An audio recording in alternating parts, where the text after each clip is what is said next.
answer to the stupid question this morning. And we need to know from you which movie character has the real name Charles Lee Ray. All right, 215-263-WMMR, the number, and we will go to Patrick, see if we can get an answer. Hey, Patrick, good morning to you. Hey, good morning. Sorry about your work. No such a thing. All right, so Patrick, tell me which... What? You go, no such a thing. It's little things like that. No such a thing. Actually, I got it from the movie The Color Purple. Oh, okay. There's a scene where, oh man, who owns the juke joint? And anyhow, he's being accused of something. He goes, no such a thing. So anyway. Oh, there you go. There you go. I did it on purpose. As a tribute. Back to Patrick. Hey, Patrick. What is the name? What is the other nname for Charles Lee Ray, please? It's Chucky from Child's Play. Yes. Yeah. I knew I remembered that. All right, Patrick, hang on the line. We're going to say, buddy, we got a 4-pack tickets for Jagged Little Pill Wednesday, January 4th at the Academy of Music. Joy, rage, love, heartache, strength, wisdom, catharsis, life. Wow. Everything we've been waiting to see on a Broadway stage is back in this world-changing music. Jagged Little Pill coming to the Kimmel Cultural Campus from January 3rd to the 15th, and tickets are on sale at kimmelculturalcampus.org. We're going to begin with this really unfortunate story about Celine Dion. She has to put things on hold. She revealed on Thursday, and we're going to play some audio from this, in a widely shared emotional Instagram video that she has what is called stiff person syndrome, or SPS, a condition that has necessitated a continued break before her busy 2023 touring schedule even kicks off. It's a rare neurological disorder. 1 in a million, I thought they were saying. Yeah, so we have a couple of clips from her making the announcement. Let's listen to those. Recently, have been diagnosed with a very rare neurological disorder called stiff person syndrome, which affects something like 1 in a million people. While we're still learning about this rare condition, we now know this is what's been causing all of the spasms that I've been having. And I'll explain some of the symptoms in just a second, but this is her talking about rescheduling some shows. It hurts me to tell you. This means I won't be ready to restart my tour in Europe in February. I have a great team of doctors working alongside me to help me get better. But I have to admit, it's been a struggle. All I know is singing. It's what I've done all my life, and it's what I love to do the most. I have no choice but to concentrate on my health at this moment, and I have hope that I'm on the road to recovery, and I'm doing everything that I can to recuperate. Oh, man. Jeez. So SPS is characterized by fluctuating muscle rigidity in the trunk and limbs. It can be the result of heightened sensitivity to noise, touch, and emotional distress, which can set off muscle spasms. And along with that, abnormal postures with sufferers often hunched over and stiffened are characteristic of the disorder. So it's incurable, but it can be managed? Somewhat. Right. So people with the disease, which has no known cure, can be so disabled that they are unable to walk or move, while falls and the risk of secondary injuries as a result are also likely. So it's often misdiagnosed as Parkinson's disease, multiple sclerosis, fibromyalgia, psychosomatic illness, or anxiety and phobia. There are 2 main treatments. There's something called GABAergic therapy and also immunotherapy. So it seems like there's not a whole lot they can do about it, Steve. Yeah. Anti-anxiety drugs, muscle relaxants, anticonvulsants, and pain relievers are often used to improve the symptoms of SPS, but they will not cure the disorder. Treatment also calls for care from several disciplines. Johns Hopkins University Hospital, for instance, draws together a team of experts in neurology, immunology, ophthalmology, and neuromuscular disease and other specialties as its stiff person syndrome center. So they it's like a attack that they try to do on this. Yeah, there was an audio file they included of someone who was supposedly sending I didn't put it in, up, but it's a woman who was supposedly sending encouragement to Celine Dion, and she described a nightmarish existence. I'm like, that's not encouragement. No. Yeah. No, that's not. So hopefully it won't be severe. Some things somebody gets a mild case. Hopefully that's the case with Celine and anybody who has that. So that's unfortunate news. And then another messed up story here. Following a new accusation of rape against member Nick Carter, ABC has pulled the upcoming holiday special, A Very Backstreet Holiday, from its schedule. They pulled a full special. Yeah, the network will instead air comedy repeats in that slot. The special based on Harvey Weinstein Christmas. The boy band's latest album of Christmas songs was recorded in Los Angeles in November and scheduled to air on ABC December 14th. It was also set to land on Disney Plus the next day. It's not known if the special will be pulled from Disney Plus or not. It's my pleasure to spend the holidays, my family, with yours. Let's get together, do some caroling, and I'll fart. This is a Weinstein. Yeah. Oh Weinstein family Christmas. Wow. Peace on earth, can it be? Earlier Thursday, a 39-year-old woman named Shannon Ruth filed a lawsuit against Carter, accusing him of raping her and infecting her with HPV when she was 17 years old in 2001. According to the complaint, she was given an alcoholic beverage while hanging out with Carter on the band's tour bus and was sexually assaulted in the bus's bathroom. The woman who has cerebral palsy and says she has autism also accuses Carter of using slurs against disabled and sexist slurs against her. She's seeking financial damages to be determined by court. The lawsuit also says that 3 other anonymous accusers detailed incidents between 2003 and 2006. Carter has not addressed the new allegations publicly. However, he was previously accused of rape in 2017 by former teen pop star Melissa Schumann, who said the incident happened in 2003, and he denied the accusations, and prosecutors declined to file charges because the statute of limitations had apparently run out. Never go on a tour bus. Wow. Right? Oh, I guess so. This is a weird little thing. Marissa sent over audio for me. The Game Awards 2022 ended in a bizarre fashion after a kid crashed the stage. The ceremony honors the best video games of the year. It took place Thursday night at the Microsoft Theater in Los Angeles. Nominations were led by God of War Ragnarok with 10 nods, followed by Elden Ring and Horizon Forbidden West with 7 nominations each. So the awards feature performances from the Game Awards Orchestra and Hozier, as well as appearances. Listen to this. Al Pacino was there. Daniel Craig, Pedro Pascal. Donkey Kong. So a lot of, big namers were there. But this kid is the talk of the internet right now after he walked on stage and made an odd reference to Bill Clinton. So I'm gonna play this, and he's got a bit of an accent, so I'll tell you exactly what he says. But this is the moment. So they're all standing up there. They're giving their speeches. Right. And this kid is standing in the background. He's clapping along. He's dressed nicely. He looks like he belongs there. Okay. But nobody knew who he was. Oh, my God. Interesting. And as they are wrapping up, he walks up to the mic. Like the outro music is playing and everything. And then he grabs the mic and says something. And we create the games we want to create and do our best because that's a legit acceptance. of you. Thank you so much. All right, and then here we go. Thank you. He walks up and grabs the mic. Hey, Matan. Real quick, I want to thank everybody and say that I think I want to nominate this award to my Reformed Orthodox Rabbi, Bill Clinton. Thank you, everybody. What is Reformed? He said, Orthodox Rabbi. He said, hey, Martin, real quick, I want to thank everybody, and back this up, Casey, and say that I think I want to nominate this award to my Reformed Orthodox Rabbi, Bill Clinton. All right. Real quick, I want to thank everybody and say that I think I want to nominate this award to my Reformed Orthodox Rabbi, Bill Clinton. Thank you, everybody. So I think these guys are probably from Ubisoft or Ubisoft from Canada? They are actually from, it's called From Software. All right. Yep.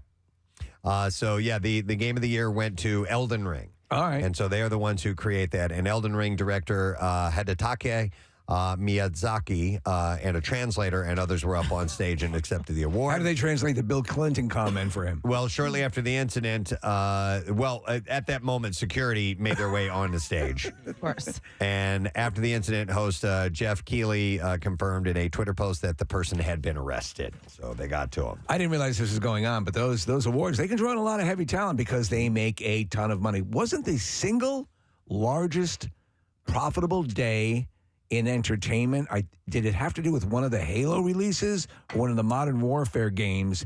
In one day, made more than any other form of entertainment at a comparable level. It was a video game. I would not doubt it. Al Roker is home from the hospital. The Today Show personality wrote on Instagram Thursday, home. So incredibly grateful to family, friends, medical folks, Today Show family, and all your thoughts and prayers. Show us balls. Was that Al him? Roker, yeah. Okay.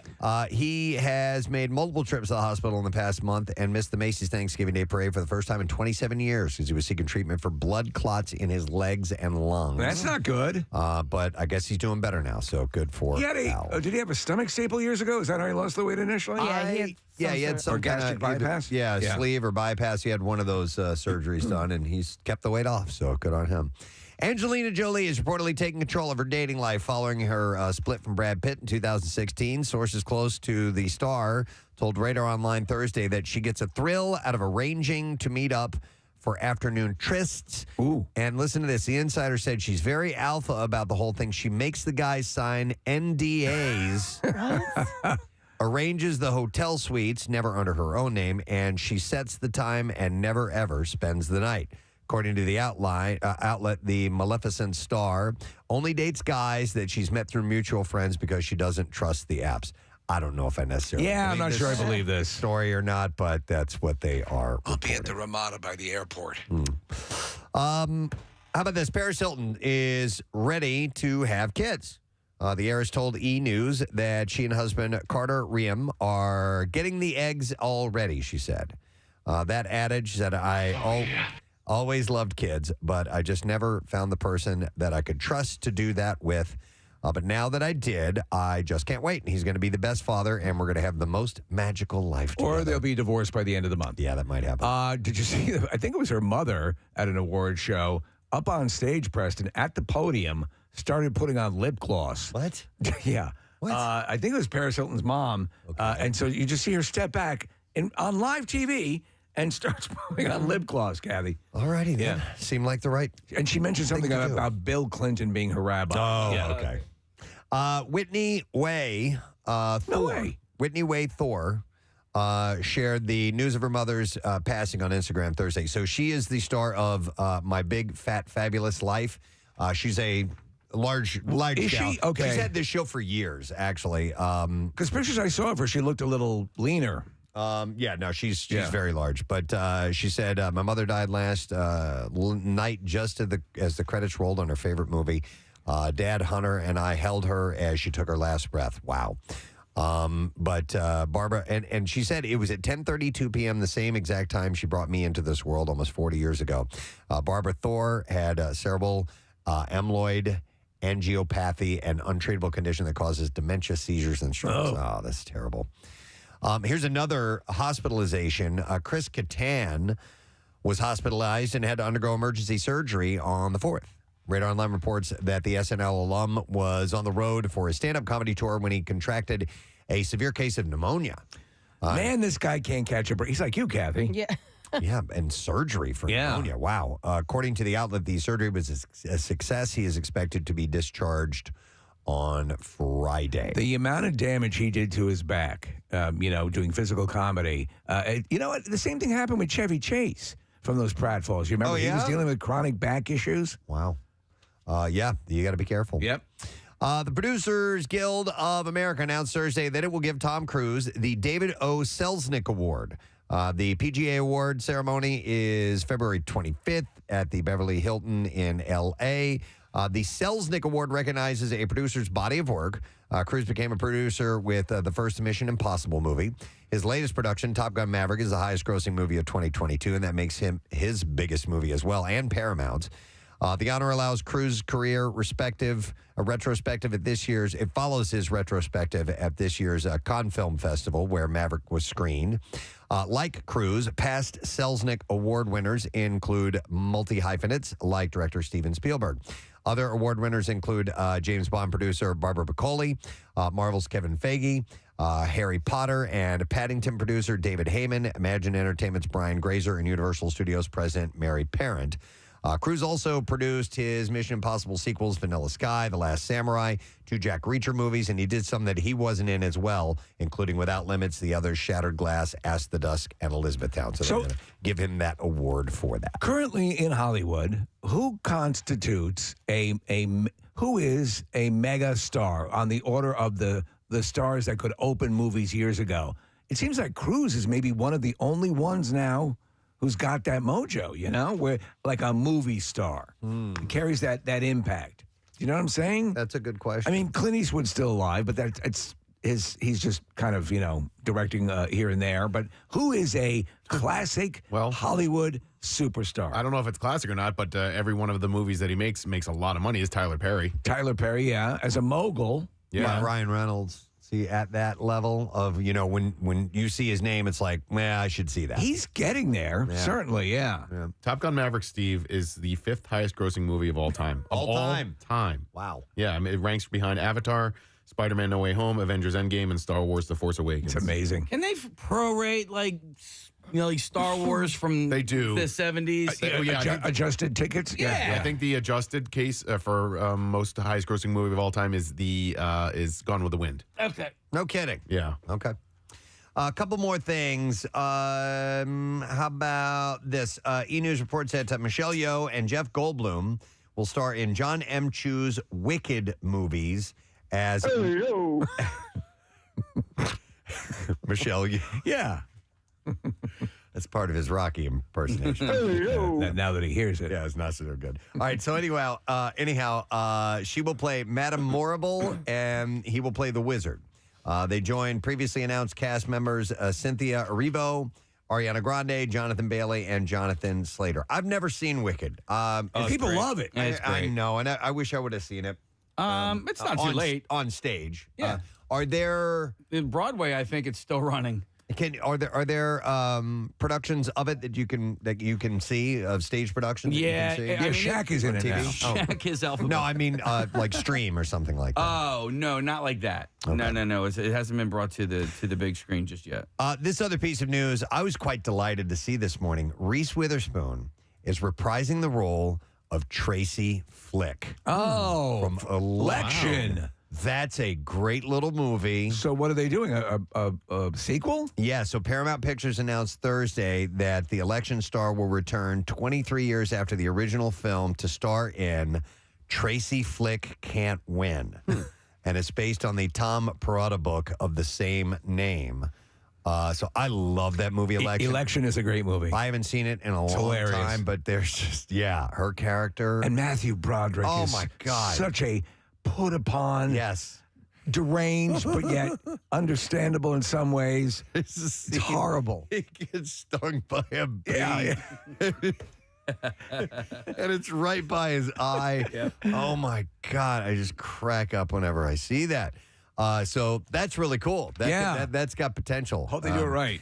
No word on whether Matthew Broderick makes a cameo or any of the other cast members, but nonetheless, that will happen. And I don't have a time frame or anything like that, but I thought that was pretty cool to see this morning. All right, we have movies opening this weekend, and I would like to tell you about them.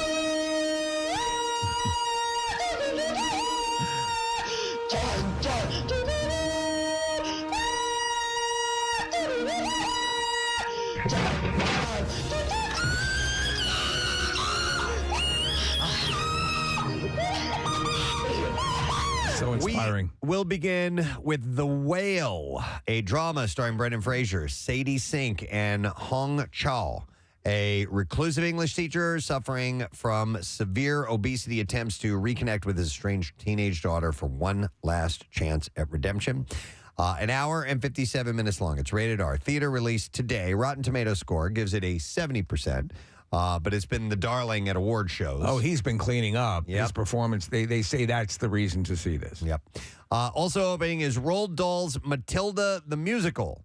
It's a musical, comedy, and fantasy starring Alicia Weir, Emma Thompson, and Lashana Lynch. An extraordinary girl with a sharp mind and vivid imagination takes a daring stand to change her story with miraculous results. Running time is an hour and 57 minutes long. Rated PG. It's in theaters today and streaming on Christmas, and it's got a 92% score. This movie's already ended up as sort of a meme because they've cut some of the dance scenes out of it, and there's it's some very meticulous choreography that's pretty damn impressive. I saw the original Matilda with Danny DeVito. He directed it, I believe. And others, and they were just evil to that girl. Just flat out evil to that girl. That's his favorite movie of all time. No kidding. Yeah, he loves Matilda. He loved the little girl. Rhea's in it too, right? Rhea Perlman? Yeah.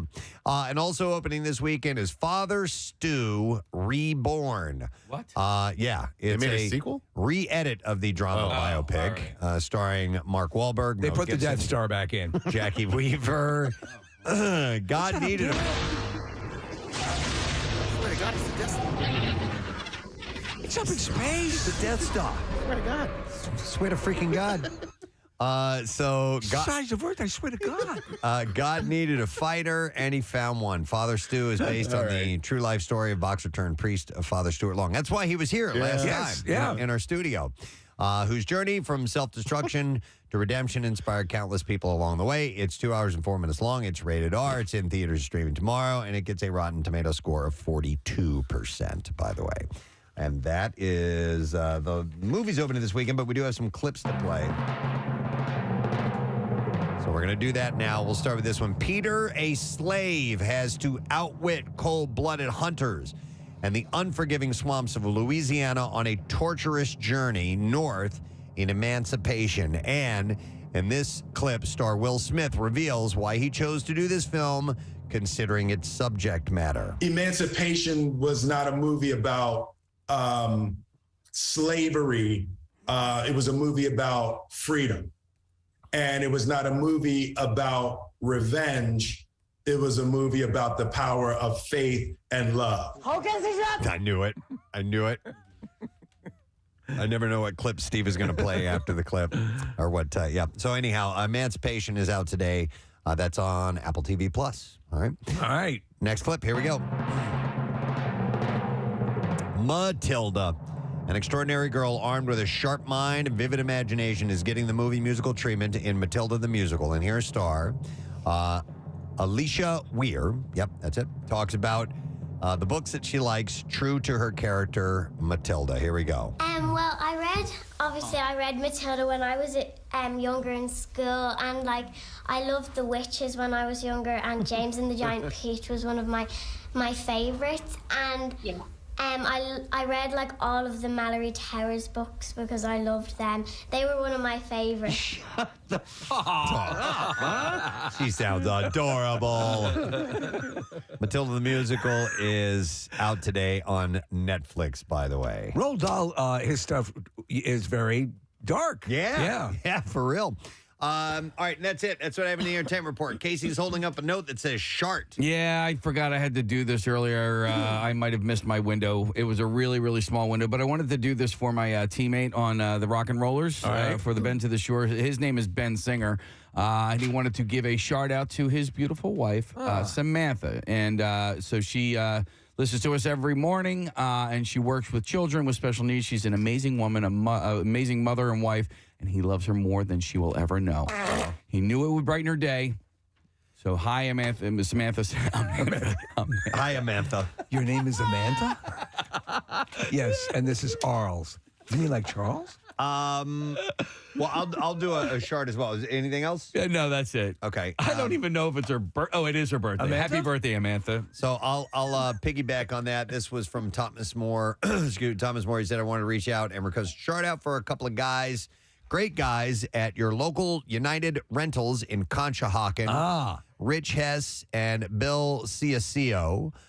They are both retiring at the end of this year and deserve a grand send-off. If we could send an epic chart for them, it would be perfect. Bill is a hell of a mentor and the hardest working MFer around, and Hess always makes time for everyone. They deserve everything they get. Thank you. And that is from Thomas Moore. So shout out and enjoy retirement, gentlemen. Yes. Enjoy that, all right?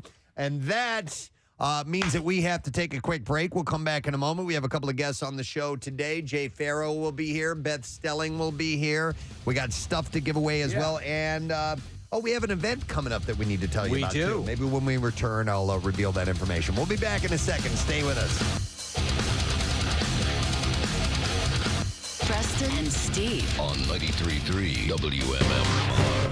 The other day about a home coloring procedure that you can do for hair. Yeah. And we're going to try it out today. We're going to give this a shot. Should I reveal what by all it is? means. Apparently, you can color your hair with Nutella.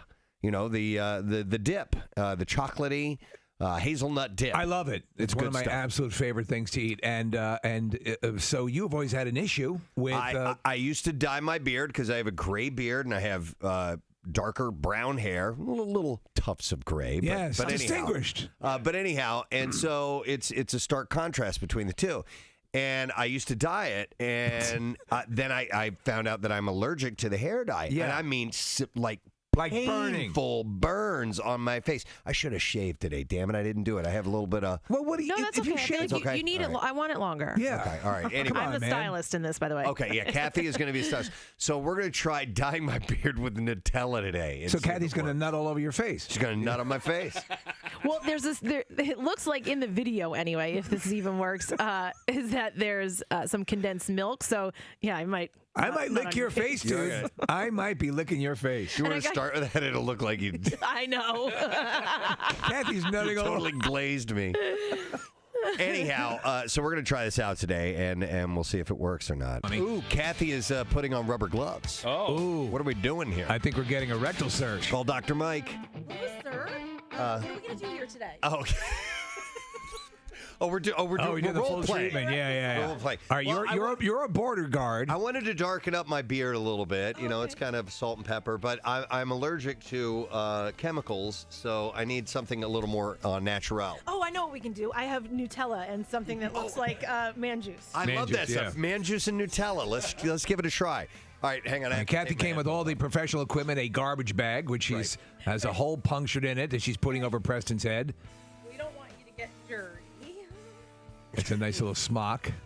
It barely covers your shoulders. So I'm going to have to leave my headphones off, right? Yeah, because you're going to get up here. Yeah, come on, man. What are you, a professional? What? Do you have a brush? So we're just going to have you tilt your head back a little bit. Ooh. Okay. All right, now lean in a little more to the microphone, Kathy. You're going to have to rub your breasts on Preston's face. No, it's as far as... All right, so we have a mixture. Is it a mixture of Nutella and half and half?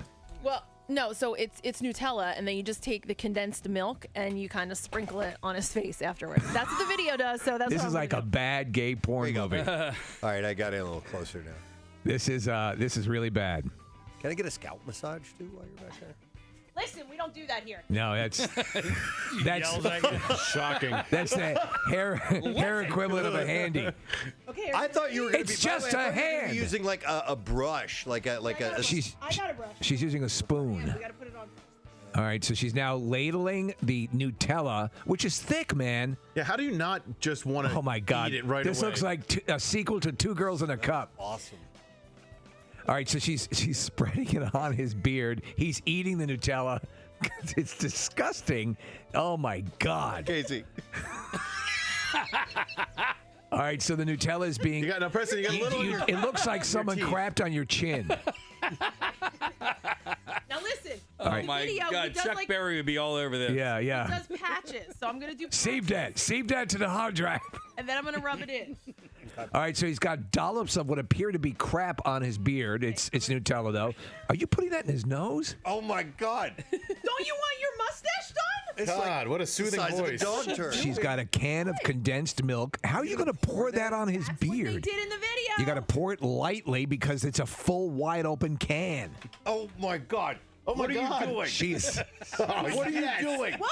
It's hot, dude. Oh my God. You're dying Oh my God. She poured like And 8-9 ounces, it's going down his neck. And rub it in together. That is a filthy mess. Okay, now she's rubbing it in. Okay. Because he had a giant glob. What do they call this? This swirl, this frothy swirl that occurs after backdoor stuff?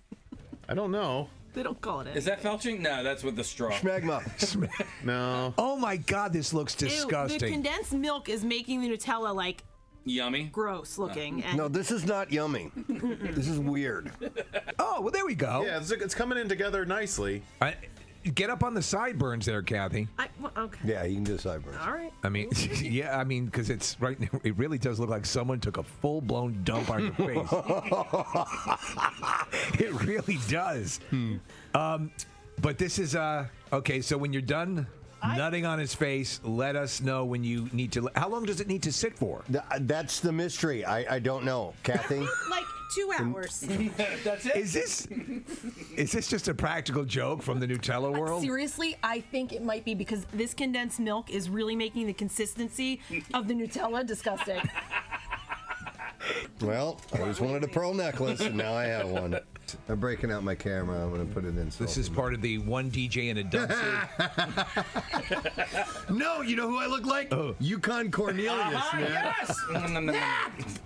Nothing. If this turns out to be an elaborate practical joke, it's a good one. It is a good one. Because we fell for it. Yeah. Yeah, it's not like there's a bad ending to this. Right. You look like, this looks like the last scene in the most horrific gay porn ever made. Yeah, I'm a mess. It's called Taco Tuesday. You've got. Did I get some on my headphones? You did. Damn it. I know. It's I tried. Oh, yeah. no, Preston did it. It wasn't. It's not you, Kath. He's licking them off. I'm just trying to see if How long? If there is a if it says how long. So let me just check here. So this is a beauty hack. If this works, you might have something here, Preston. I would do it. I would not do it this way. So we're going to do a post Nutella reveal. I'm wearing a Michael Jackson mask. And by the way, he brought me into the bathroom when I was wiping off the Nutella from my beard, which we were trying to use as hair dye in case you were just tuning in. This looks all right. So if you didn't hear that, he's wearing a Michael Jackson mask currently because we're going to get a reveal on air. He had Nutella in his beard as a dyeing agent, and we're going to find out if it works. I will tell you what? You look better with that Michael Jackson mask than Michael Jackson ever looked. It's white Michael Jackson, by the way. Okay, so you guys ready? Yeah. Right, so before we before we reveal, you took a peek. Any feelings before you reveal to us? No. Okay. I'm going to let you guys take a look. I don't want to tip the hand. All right. So we can get a drum roll, Case. Yeah, here we go. All right, Michael. Reveal. And here we go. So the exact same. Not a damn thing. Well, your skin is a little dyed on the cheeks. It's nothing. Nothing. It's nothing. Literally anything. Nothing. It is a complete lie. Damn it.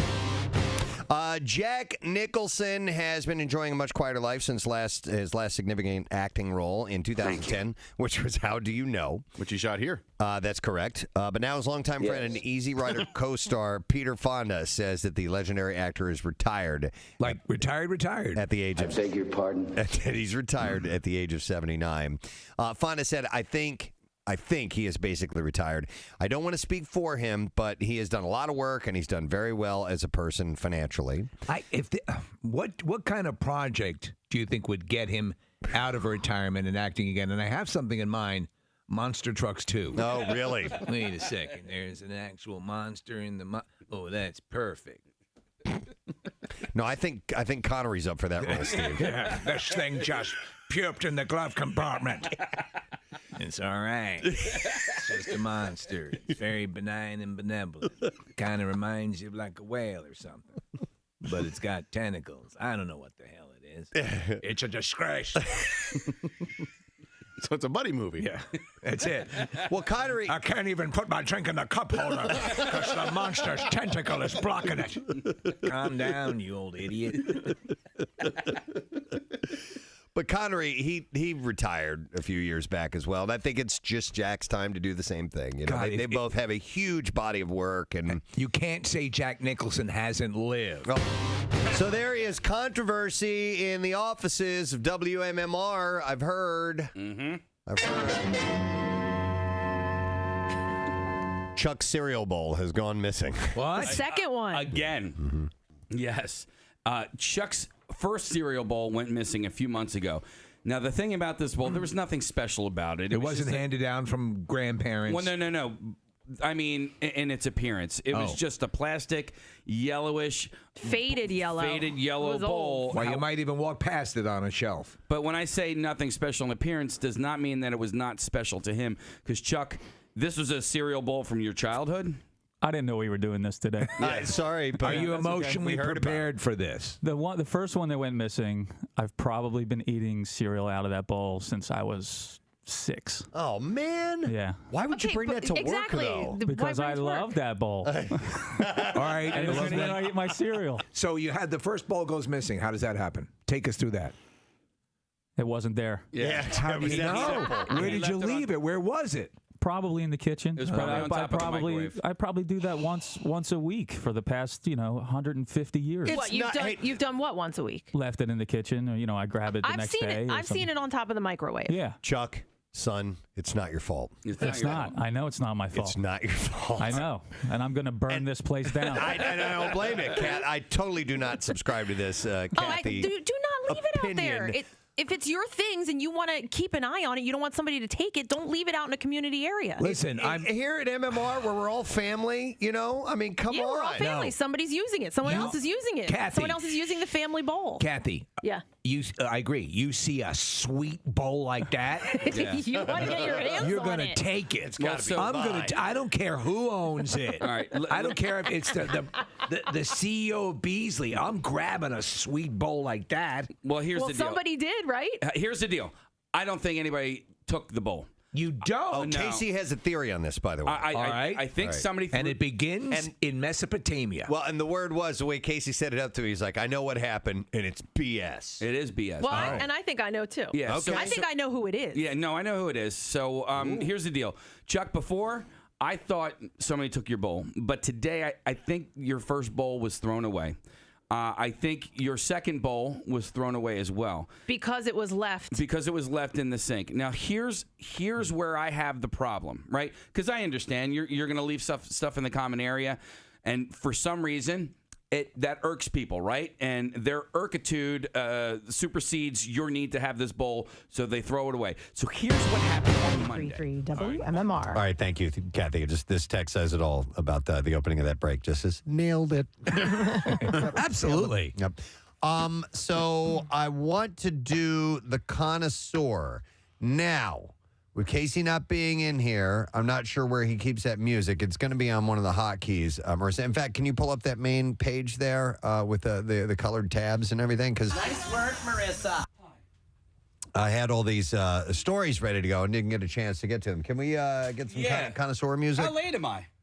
You're a couple minutes late. We're doing music news. A few minutes late. Oh, did Nick do his live commercial? Yeah. Oh, wow. Okay, good. All right, sweet. Oh, yeah, I saw you come down, and I was in the thing downstairs. I saw you greet your brother. We and I thought was you were like, in the bathroom. No, dude, I'm hungry. So we had traffic, but the traffic music, everything triggered. It was still on automatic, and we had to skip traffic, and then we had to wait and try, and then we chatted for a while. Yeah. And now we just did traffic with no music. Okay, cool. And so what was going on? I just went and grabbed food. I asked somebody to cover for me while I was gone.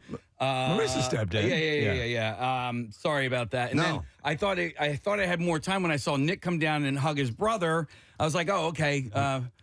We thought you were getting evidence photographs of the bathroom. No, what I should have done is I should have set a stopwatch on my watch. On my watch, but I lost track of time. Are we doing connoisseur? Well, we are. What are we doing? Okay. But as Steve said, we thought you were going to maybe have a little conversation about the new bathroom stalls. Oh, my God.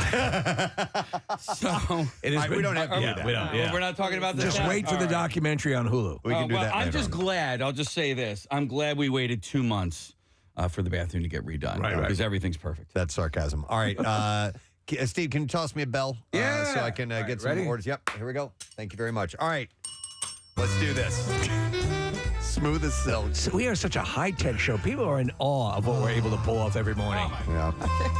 Oh, Mr. Announcer for Connoisseur, please. I can't begin. Sorry. I know we're Me. It's time for the Friday edition of the Connoisseur. A little delayed, but that means it's going to taste all that much better. All right, we're going to start with this story. Yeah, Marissa sent me this yesterday, and I'm putting this in the Connoisseur in the food category because Wawa.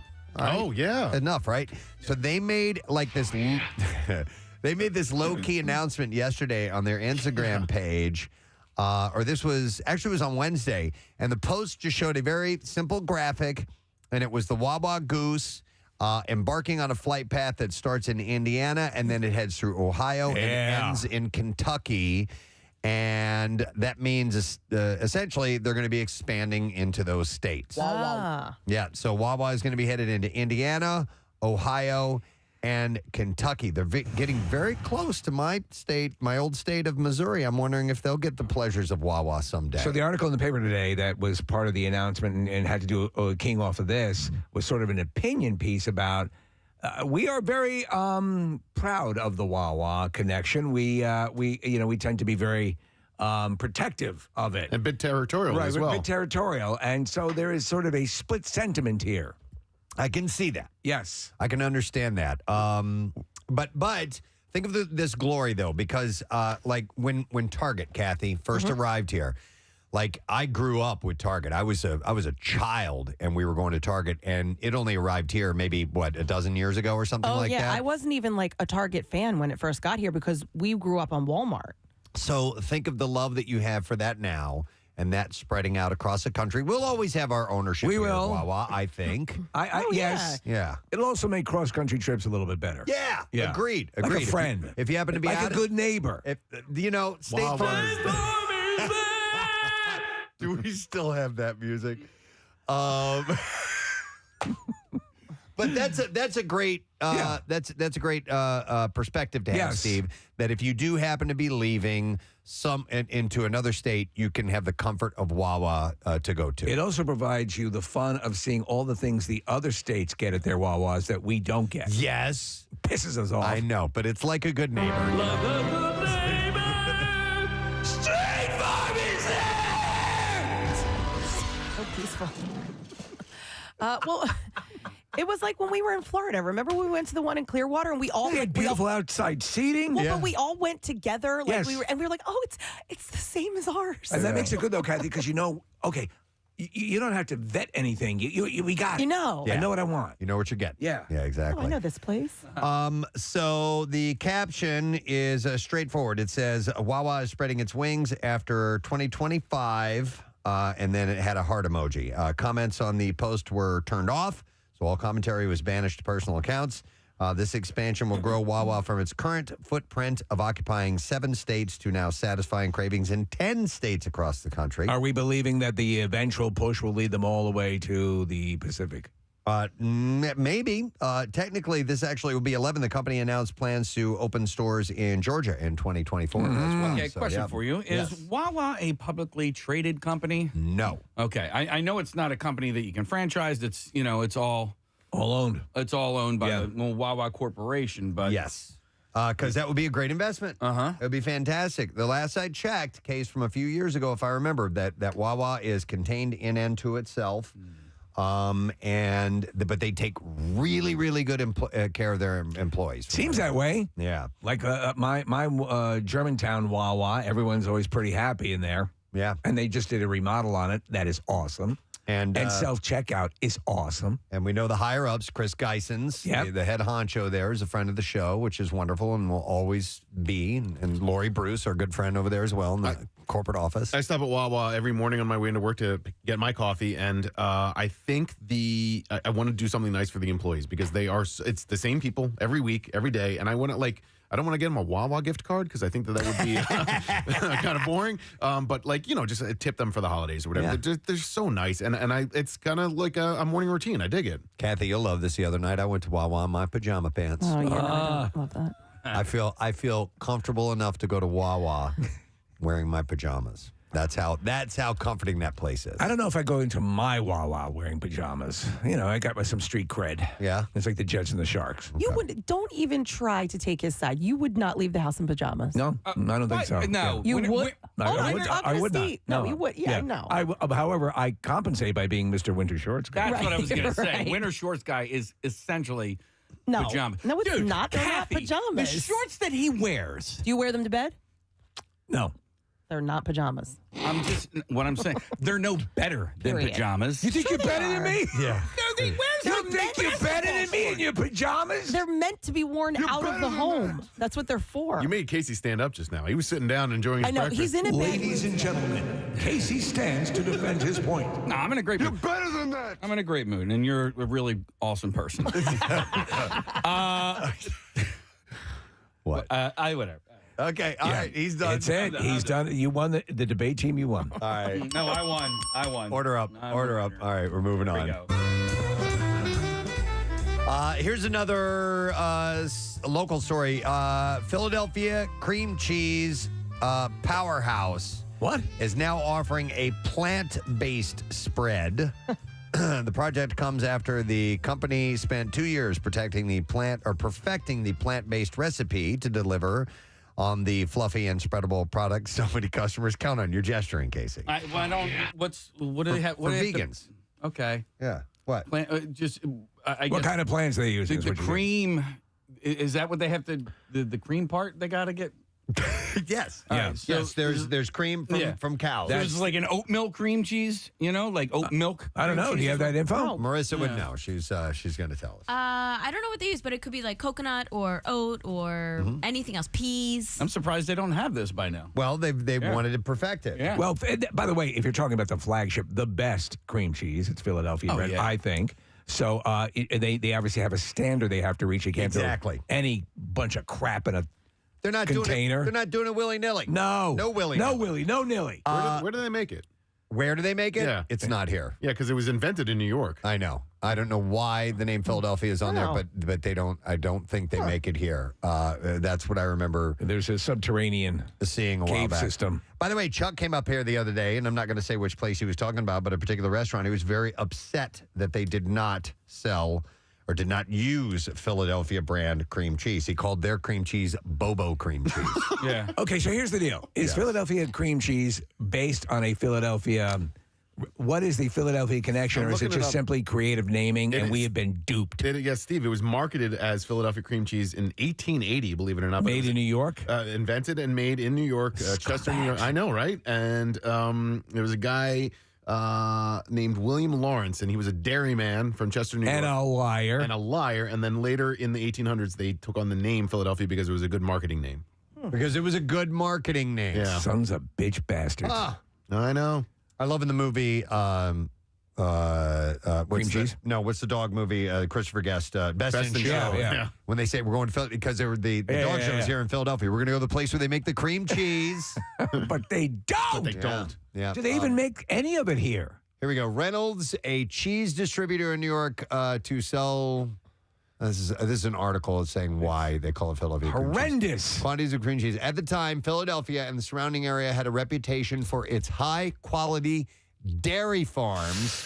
You filthy liars. And creamier cheese products. Now, keep in mind, Wawa is a dairy, I think. And they're here. In the dairy business. So yes, it continues with Pennsylvania and Philadelphia, this area being rich in dairy quality products. God damn, yeah! Quality dairy products. So they decided to use the name Philadelphia on the foil-wrapped blocks of their cream cheese. They played us all for suckers. Yeah, but it's cool. Still very good. It represents us, and it's even though great. they're a bunch of lying sons of bitches. They're going to do the plant-based spread. It will be available only in the brand's plain cream cheese flavor, but they plan to feature more flavors by the summer of 2023. By the way, their whipped cream cheese that's my favorite. Well, it's so easy to apply Well, too, you can to your use genitals. You can use it like a dip. Yes, which is great. If you want to dip, pretzels or whatever in it. I don't like cream cheese. Oh, shut up! Listen, I'm not. I think it's okay for you guys. I'm just saying. I think it's another texture thing. Oh, you don't like the Yeah, but you know what? Like I like whipped cream and stuff like that. Like that. But I guess this is just a little. Do you like cottage thicker. cheese? Ew. I know, Nick, you hate it. I go back and forth with that. Oh my God, I eat cottage cheese almost every day. It's like I'm not a fan. snot. Oh, I love it. I can't stand the texture. Or of like, it. I think it's throw up. Yeah, well, it's not a throw. It's a combination. They're in the of same snot. aisle. Yeah, snot and throw up. If I have cream cheese on my bagel, I gotta go light on the cream cheese. Like I'm not a heavy cream cheese guy. I go a little bit. I'm pretty moderate. Yeah. I want to experience that cream cheese. I go about medium. If you have, I want that taste of New York. I got you. If you have a preference, is it cream cheese over butter for a bagel? Oh yeah. Some days I Without go even butter. thinking about it. Really? Literally eating a buttered bagel right now. Are you? Yes. So you prefer butter over cream cheese, or I don't prefer plain cream cheese. What, like it's got to flavored? be like a veggie cream cheese or like I prefer plain strawberry No, I'm cream kind cheese. of so.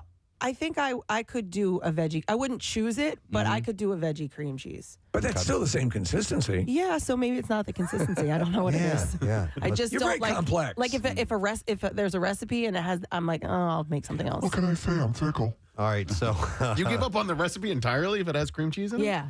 Wow, there's some like good desserts with cream There cheese. are But like like- cakes and stuff. Yeah, but Nick, it would be the same Cheesecakes? thing for like coconut. Do you It ever has make coconut cream in it. cheese pops in the summer? I'm not gonna Great. have it. Oh my God, yeah. Marissa Oh, found hot out day. some of the ingredients in Philly vegan cream cheese: coconut oil, potato starch, and fava bean protein. Wait a minute, second. fava bean. What? She wrote it F Fava. Fava. It's a V. Okay, It's I not a thought V. so. Okay. Hang on, Marissa. Okay, I'm so glad because I found this article on Veg News and I was looking and I was like, That's wait, gotta be a all this great time read. it's been faba beans? Unless a fava bean is different than a fava bean. I'm going to do some research. It is. Is it? Yeah, Is it's it? it's its own thing. All right. Yeah. It's a fava bean. So that's where Lecter would go, President. Oh. All right, so it's both. It's the same thing. Fava bean and a fava bean are the same bean. fava bean. Are you Yeah. telling me there's also a faba bean? It's fava bean. It's a species of vetch, Fava bean. flowering plant in the pea Wake and me bean up. family. Yes. Okay. All right. Thank you. I was doing that to the tune of "Wake Me Up Before You There's like Go." 5 different things going on. in- Fava bean. You put your fava bean in fava my Cream. You know how the song goes. Bang, bang, the fava bean. Are we on the air this morning? I have no idea. All I right. have no idea. The fava bean. Oh, you hit the button. That's all right. We can move That was on. You my cue. activated it. We can- I did activate it. All right, here's another story in our general area. That last story wasn't in our area, but it had our name in it.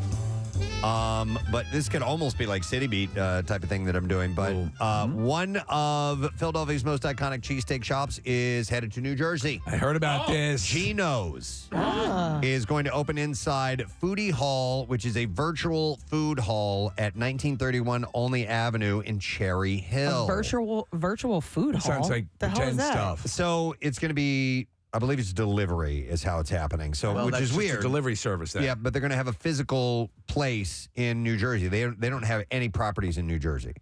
In fact, I don't think Gino's has anything outside of Philadelphia. No, Gino's is where. No, wait. Did they set up inside one of the ballparks? Well, no, but that's still in Philly. Yeah, they're inside. It's all run out of New York. Xfinity Live. And the ballpark. And the ballpark? Yeah, they Okay. were. I don't know if they still are, but they were for a stretch. So Foodie Hall is a delivery and pickup only restaurant created by Dan Goldberg. I thought it said Dan Fogelberg first. The leader of the band is hungry and he really wants a sandwich. Gino's Steaks is Foodie Hall's And the eighth. cream cheese flows through his fingertips. It's Foodie Hall's 8th restaurant concept, making it the first ever Gino Steaks locations outside of Philadelphia. All right, did we My have old these? lover at the G. What's that? We had these guys in here, right? Foodie Hall Dan for Fogelberg? no, the guys from Foodie Hall Yes. for a meet and eat, Did right? we? Was Yeah. that- Oh, that's and, right. And we had a hard time like understanding the concept because it is. It's all delivery based. Right. Yeah. It was kind of like a big ghost kitchen, if you will. It was That's scary. a COVID concept where you could go and you can order from one place. You can get Chinese food, you can get pizza, you can get cheesesteaks, all on one order, and they make it in like delivery. It's delivery and pickup. So that you're not doing like 9 places, 9 separate places. They can provide it all in one delivery. Oh, you know what? There was supposed to be one in Plymouth Meeting. Who's the chef? The spiky blonde hair. Guy Fieri. was supposed to have. He somehow was involved in the one that was.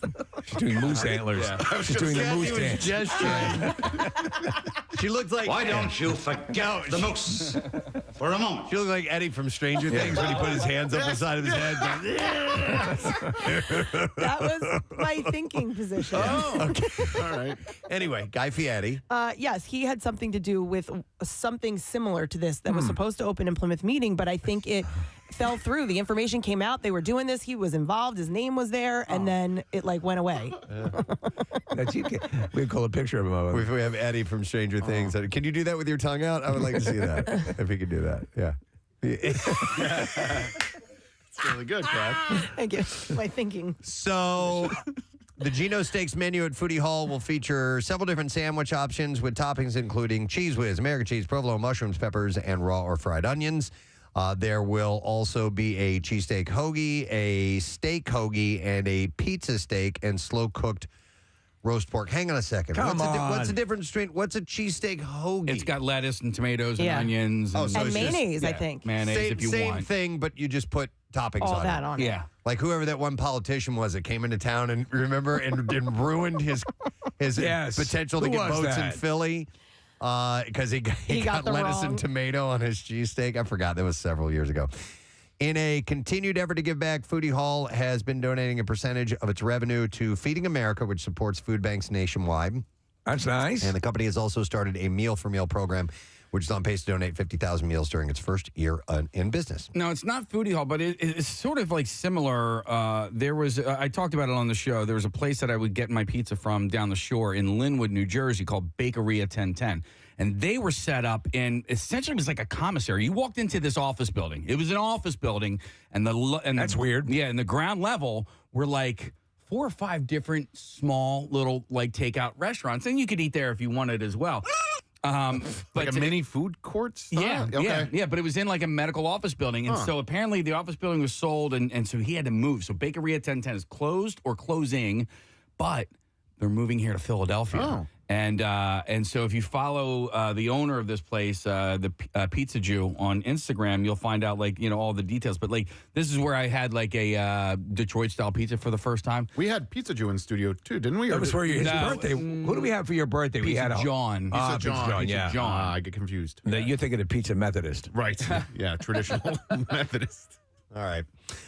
Let's see. We have another order up. Here we go. Is any of this listenable that we're doing? They know it's Friday and how it gets here. I'm listeners. having a good time. I don't know about you guys. All right, so we're moving out of Philly and we're going national. Wendy's customers can enter to win a free Frosty every day in 2023 when you purchase a $2 Frosty key tag. Sick. Frosty fans are going to get one free Junior Frosty with every purchase each day in 2023. To get your hands on a Frosty key tag, customers can ask for a Frosty key tag when placing an order.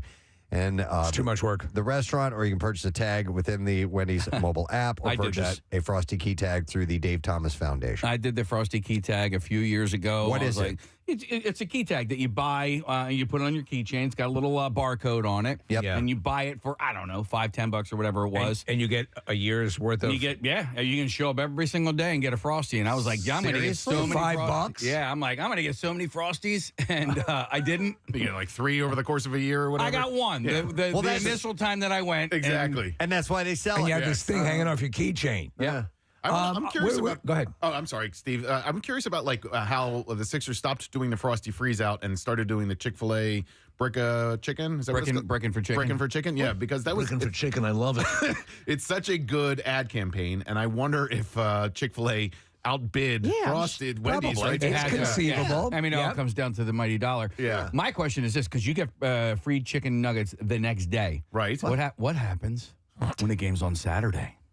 Oh, yeah, because they're closed. Chick-fil-A's closed on Sunday. It's probably the Monday. They'll right? leave them gotta be, outside.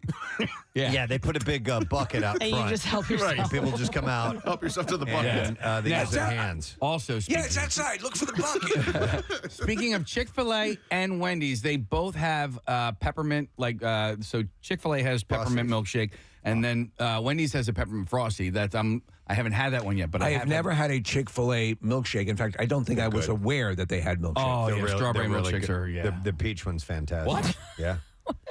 Well, I think that was a special one. I think they brought that back on the menu. I don't know why anyone would get anything other than the lemonade.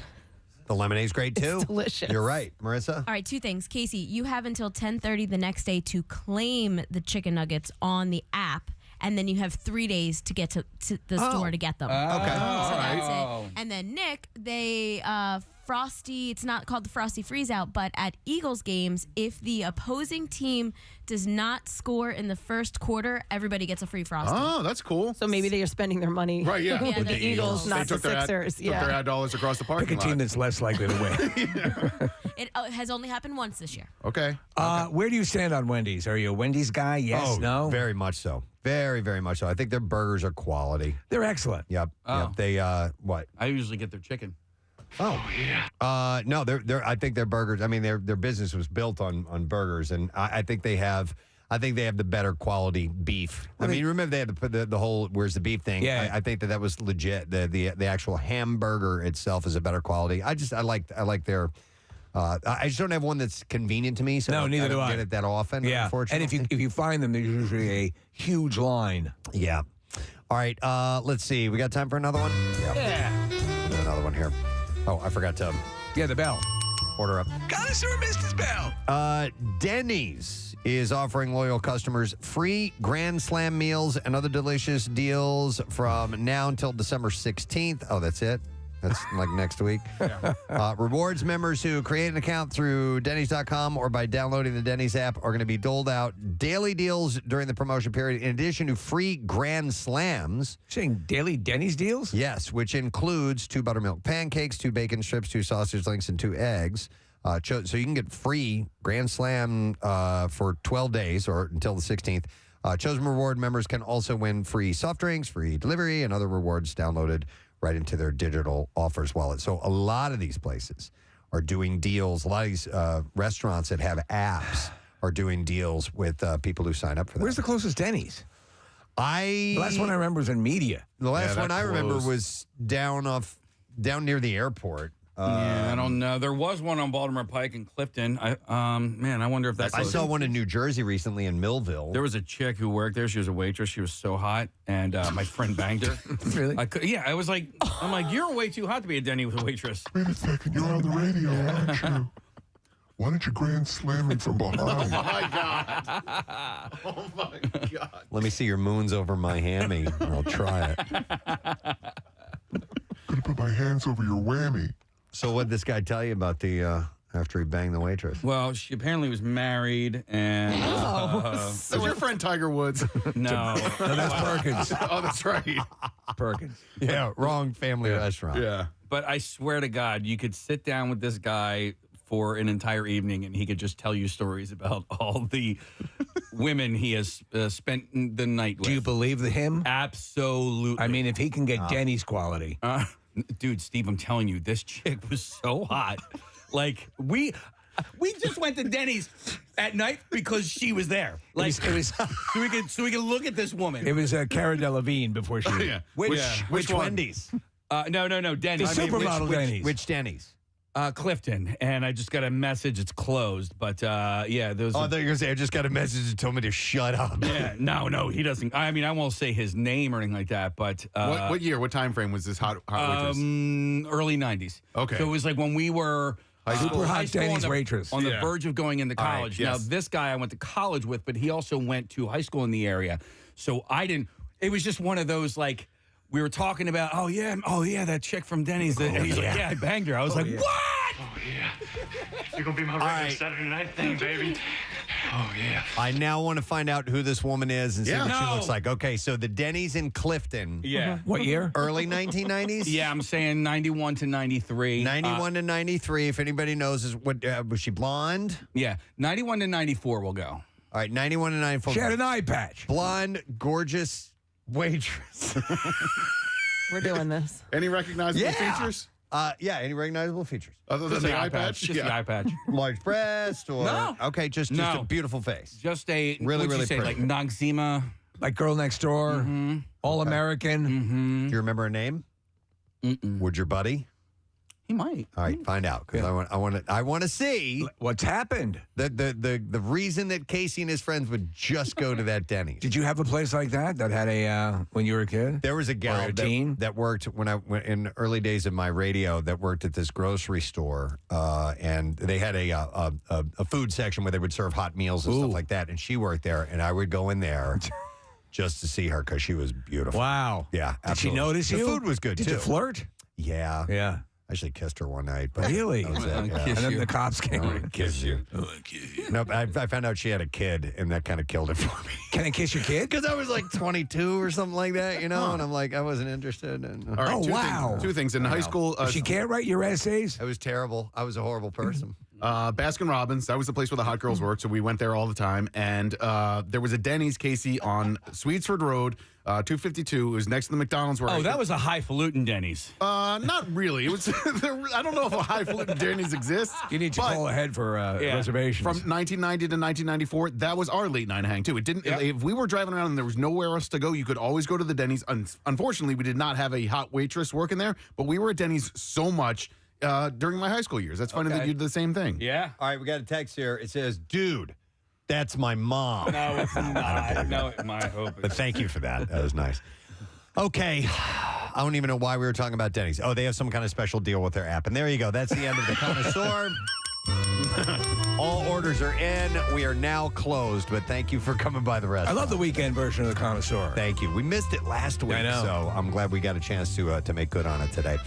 All right, let's take a break because some bizarre file stories are ready for you when we get back. And when we return as well, I haven't done this yet. We have a new Preston and Steve event. Yes. That is coming up pretty quickly that we are going to announce. So we'll come back with that in a moment. Stay with us. And Steve. 93.3 WMMR. For us. A day of service, A day of service. Yeah. And nobody was in the office except for us, the morning show. And Bill Weston. And one other person. Oh, get out of here. Bill Weston. I'm with you, Casey. Yep. Now, Bill Weston, known as the man about town, the silver pony, quick with a comment and a quip, always a smile on his face, cigar smoker, a family man. But there's a deep secret. Despiser of clutter. Well, and here's the thing: I've had conversations with him specifically about the kitchen, the sink, and the items that are left in the sink. Wow, I'd love to hang out for your conversation. That's why I was going to say I think it's Bill. I think Bill takes whatever's left in the sink, if it's left there for more than one day, and he throws it out. so here. That ain't cool. Here is the BS part of it, okay? All right. On Monday morning, Bill was in a Bill mood and decided that he did not like the clutter that was left in the sink, Steve. A Bill mood is easily identifiable. He's usually singing Katrina and the Waves. Right. Let me see if I have that, by the way. He's walking on sunshine. Whoa! I don't have it. And whose bowl is this? Yeah, it stops right there. God damn this! He's whistling his little tune in. Here I am walking on sunshine, and I see this clutter.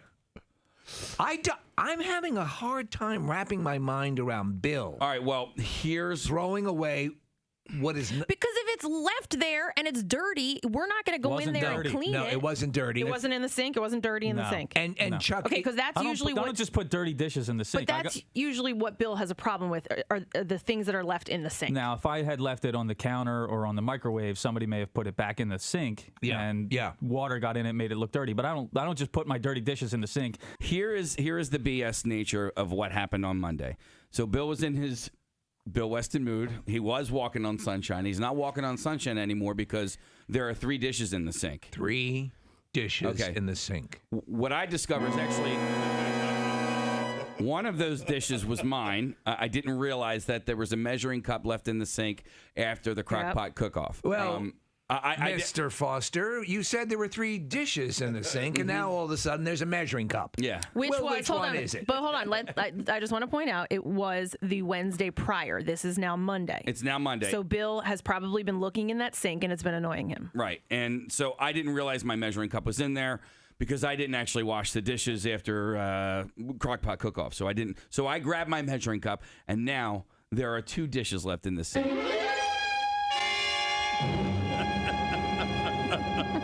It is a plate and a bowl. Okay.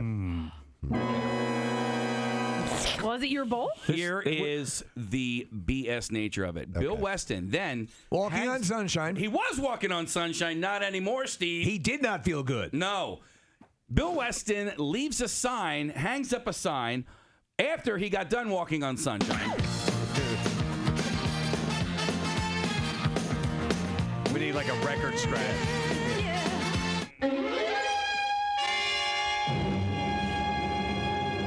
He puts up a sign, an ultimatum. Take these dishes out of the sink. Death to America. By 10 a.m. or I'm going to throw them away. Whoa. Now, wait. You actually saw the sign? Oh, yeah. On Monday when no one was here? When nobody was here! You can't do that. All right. So that means do that. But here's the thing. That means he thinks it's us. Please. This changes everything. Yes. This is like a Toyota-thon. How is it like Toyota? It changes everything. It changes everything. All right. There you have. Yes. You have intent. You have a declaration that would mimic the act stated earlier. Yes. I rescind my earlier comment, and now I am fully on board with this theory. We now have motive. We now have motive. We have opportunity. Yes. We have silver hair. And I submit the silver hair fibers that were found. Silver, yes, look at this. Yes. Silver hair. Well, not that she's biased, but Emma Watson, who was offered the lead role in the live-action adaptation of Cinderella but turned it down, says that she was happy to take on the role of Belle in Beauty and the Beast. She tells Total Film there's this kind of outsider quality that Belle had, and the fact that she had this really empowering defiance of what was expected of her. She was also offered the role of Xander Cage, and then Vin Diesel came back. In a strange way, she challenges the status quo of the place that she lives in, and I found that really inspiring. She manages to keep her integrity and have a completely independent point of view. Who's playing the Angela Lansbury character? The pitcher or whatever. I don't know. I don't know who's voicing That's sort of a critical character, is it not? Yeah. She was the clock or the... There's Luminaire. I thought it was a pitcher. She's a pitcher, okay. She's a catcher. Emma Thompson. That's a good choice, yeah. Most stuff. And who's playing... Lumiere? Yeah. Is Ewan McGregor. Nice. Luke Evans, I don't know him. He's Gaston. Stanley Tucci is Cadenza. Josh Gad is in it. I mean, who's playing the gravy boat? Ian McKellen plays Cogsworth. Kevin Kline plays Maurice. I'm only too happy to hold your gravy, and I promise to keep it warm before you place it upon your mashed potatoes. He takes it very seriously. I am the vessel by which you will pour your gravy upon your various meatloafs and mashed potatoes, and I do not take this task lightly. Okay. Well, he's a professional, man. He's not going to take a role that's cheesy. You know, I understand If it is 1 degree colder, I have failed as a gravy boat, and I shall hurl myself off of the bureau. Should I see the animated movie before I see that? I don't know. Maybe that's not the way to go, because apparently they're saying is pretty close to a live action rendering of the animated movie. It's so weird because this stuff now starts to cave in on itself, you know? Yeah, the story has existed for a long time before the animated movie. Oh, yeah. Did you see live action Cinderella? I did. I enjoyed it. No, I didn't. Did you see animated Cinderella? Well, yeah. Okay. When I was a kid. Yeah, I mean, Steve's right. It's all the same story over and over again, so it doesn't really matter if you've seen it or not. Are they working on a live action Pinocchio now? Yes. Are they? Yeah, with Vin Diesel. Oh, wow. Tale as old as time. I do know the song. Beauty and the Beast, and not one drop of gravy spilled. Will you let it go? He can't. He can't. You know who's directing live action Pinocchio? No. Guillermo del Toro. No way. Wow, well, that might be interesting then. He is a visionary. He's a visionary. Bitch. Wow. Is the name of that song. Makes me think of Freddy Krueger. I drive a Range Rover, bitch. Get in the Range Rover, bitch. Did you bring a water bottle? It's a long drive, bitch. 9:32. Where's the Easy Pass, bitch? Friday morning with the Preston. What do you call a female dog, bitch? I actually like that. Thank you. Let's get a look at traffic. What's going on, Kathy? Bitch. Give me some traffic, bitch. Do you think like Springfield Mall has numbered days eventually? Like these No, because you know it's what? similar in size and everything. Well, Springfield Mall did the right thing, and they put a Target as one of their anchor stores. So that brings in a lot of traffic. It's always packed now. Sears and Boscov's have kind of. What are the plans for those? Are they going to remain in the area? Because I know they're putting in apartments. Are they not in condos? You know what? I don't know. It's going to be a town center, and there's going to be residences there as well. I don't know. Are they going to keep those stores though? Oh, those stores? I think so. That's why they're not down. Although Sears is closing a lot of their stores. But We've got great plans for the area, bitch. Freddy Krueger, town planner. There's going to be a lovely promenade right over here, bitch. And bicycle racks for everyone, bitch. Town planner. Yeah. Just a place, community center, bitch. A place where other bitches can hang out and say hi to other bitches. Bitch. Lovely day in the park. Bands can play in the gazebo, bitch. What about things for the kids? Things for the kids, face painting, all that stuff, bitch. It's become cordial. He's pointing with his razor gloves to all the areas around. Kind of a pond, or like a large koi pond, or something for the ducks, bitch. All green, though, bitch. All green. Environmentally friendly? Yeah. I would love to see Freddy Krueger as a realtor. Great schools in the area, bitch. And here's a nice cupboard for, your little knickknacks, bitch. And this is electric heat, bitch, so I just want to let you know, bitch. Oh, wow. All right. Freddy Krueger, real estate manager. Bitch. His bus stop bench sign says, "Call me, bitch." He's the His Tom, face. Tom Yeah. Skivington of the underworld. Right. Of the other realm. But with the mustache. And the claws. Oh, my God. Oh, my God. Oh, my back hurts. I love it. All right. He's slashing prices. Yeah, somebody texts in, is he slashing prices, bitch? Brent Selleck, 31 years old today. And then it's my birthday.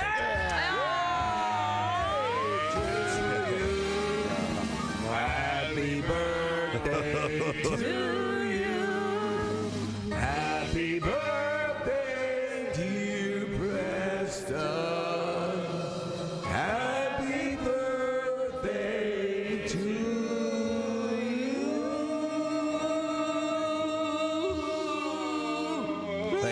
Thank you, Kathy. I like Nick's version. He's eating a hamburger or something. He's actually eating loose leaf paper.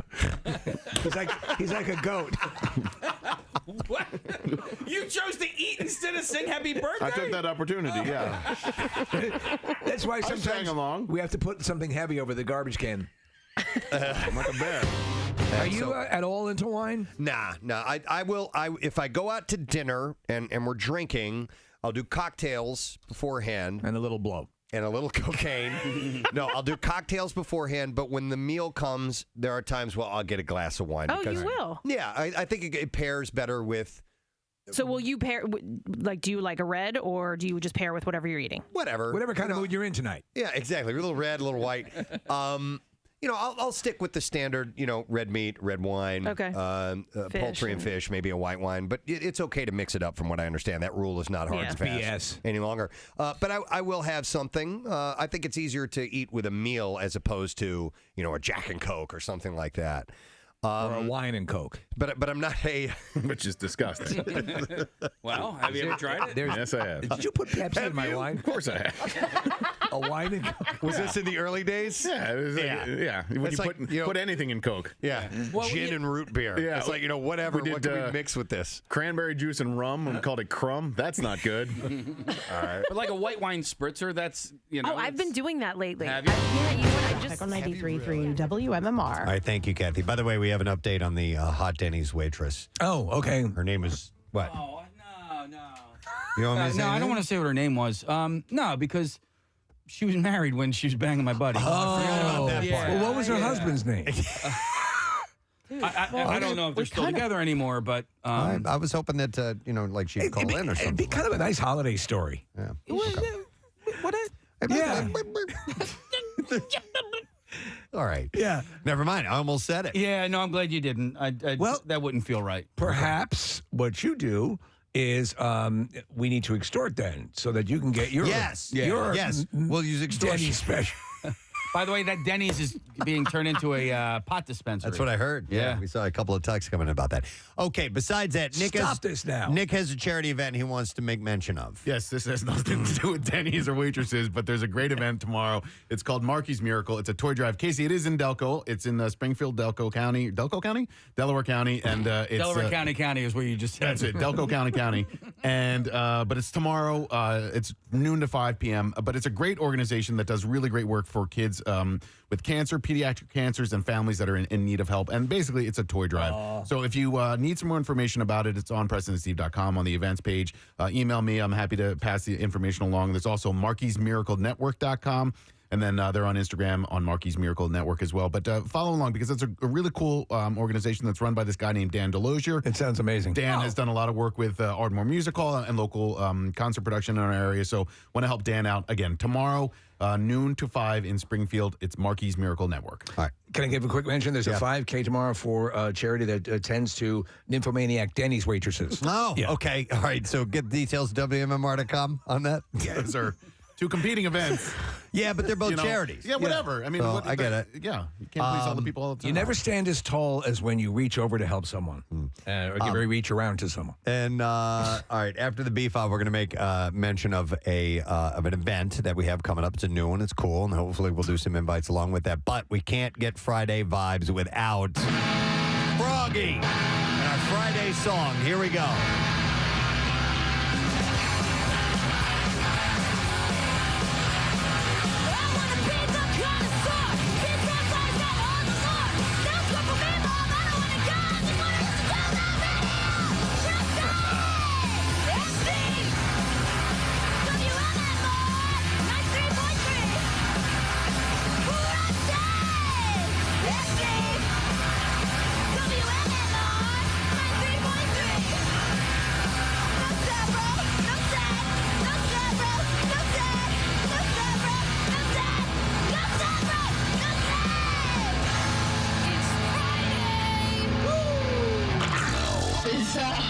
WMMR presents Preston and Steve's Bizarre File. And the Bizarre File brought to you by Steven Star Restaurants. You can get memorable experiences this holiday season with a Star Restaurant gift card. Good at over 30 restaurants. Shop today at STARRgiftcards.com. I got some stories for you, folks. We're going to start with this. Mindy Jeanette Stevens, the wife of an assistant fire chief, allegedly dumped about 50 pounds of human excrement in front of the Electra Police Department last week. A police officer noticed a person making a suspicious deposit in front of the station. He went outside to see what was going on and discovered 3 5-gallon buckets of what appeared to be human waste. How can you collect 50 pounds of human?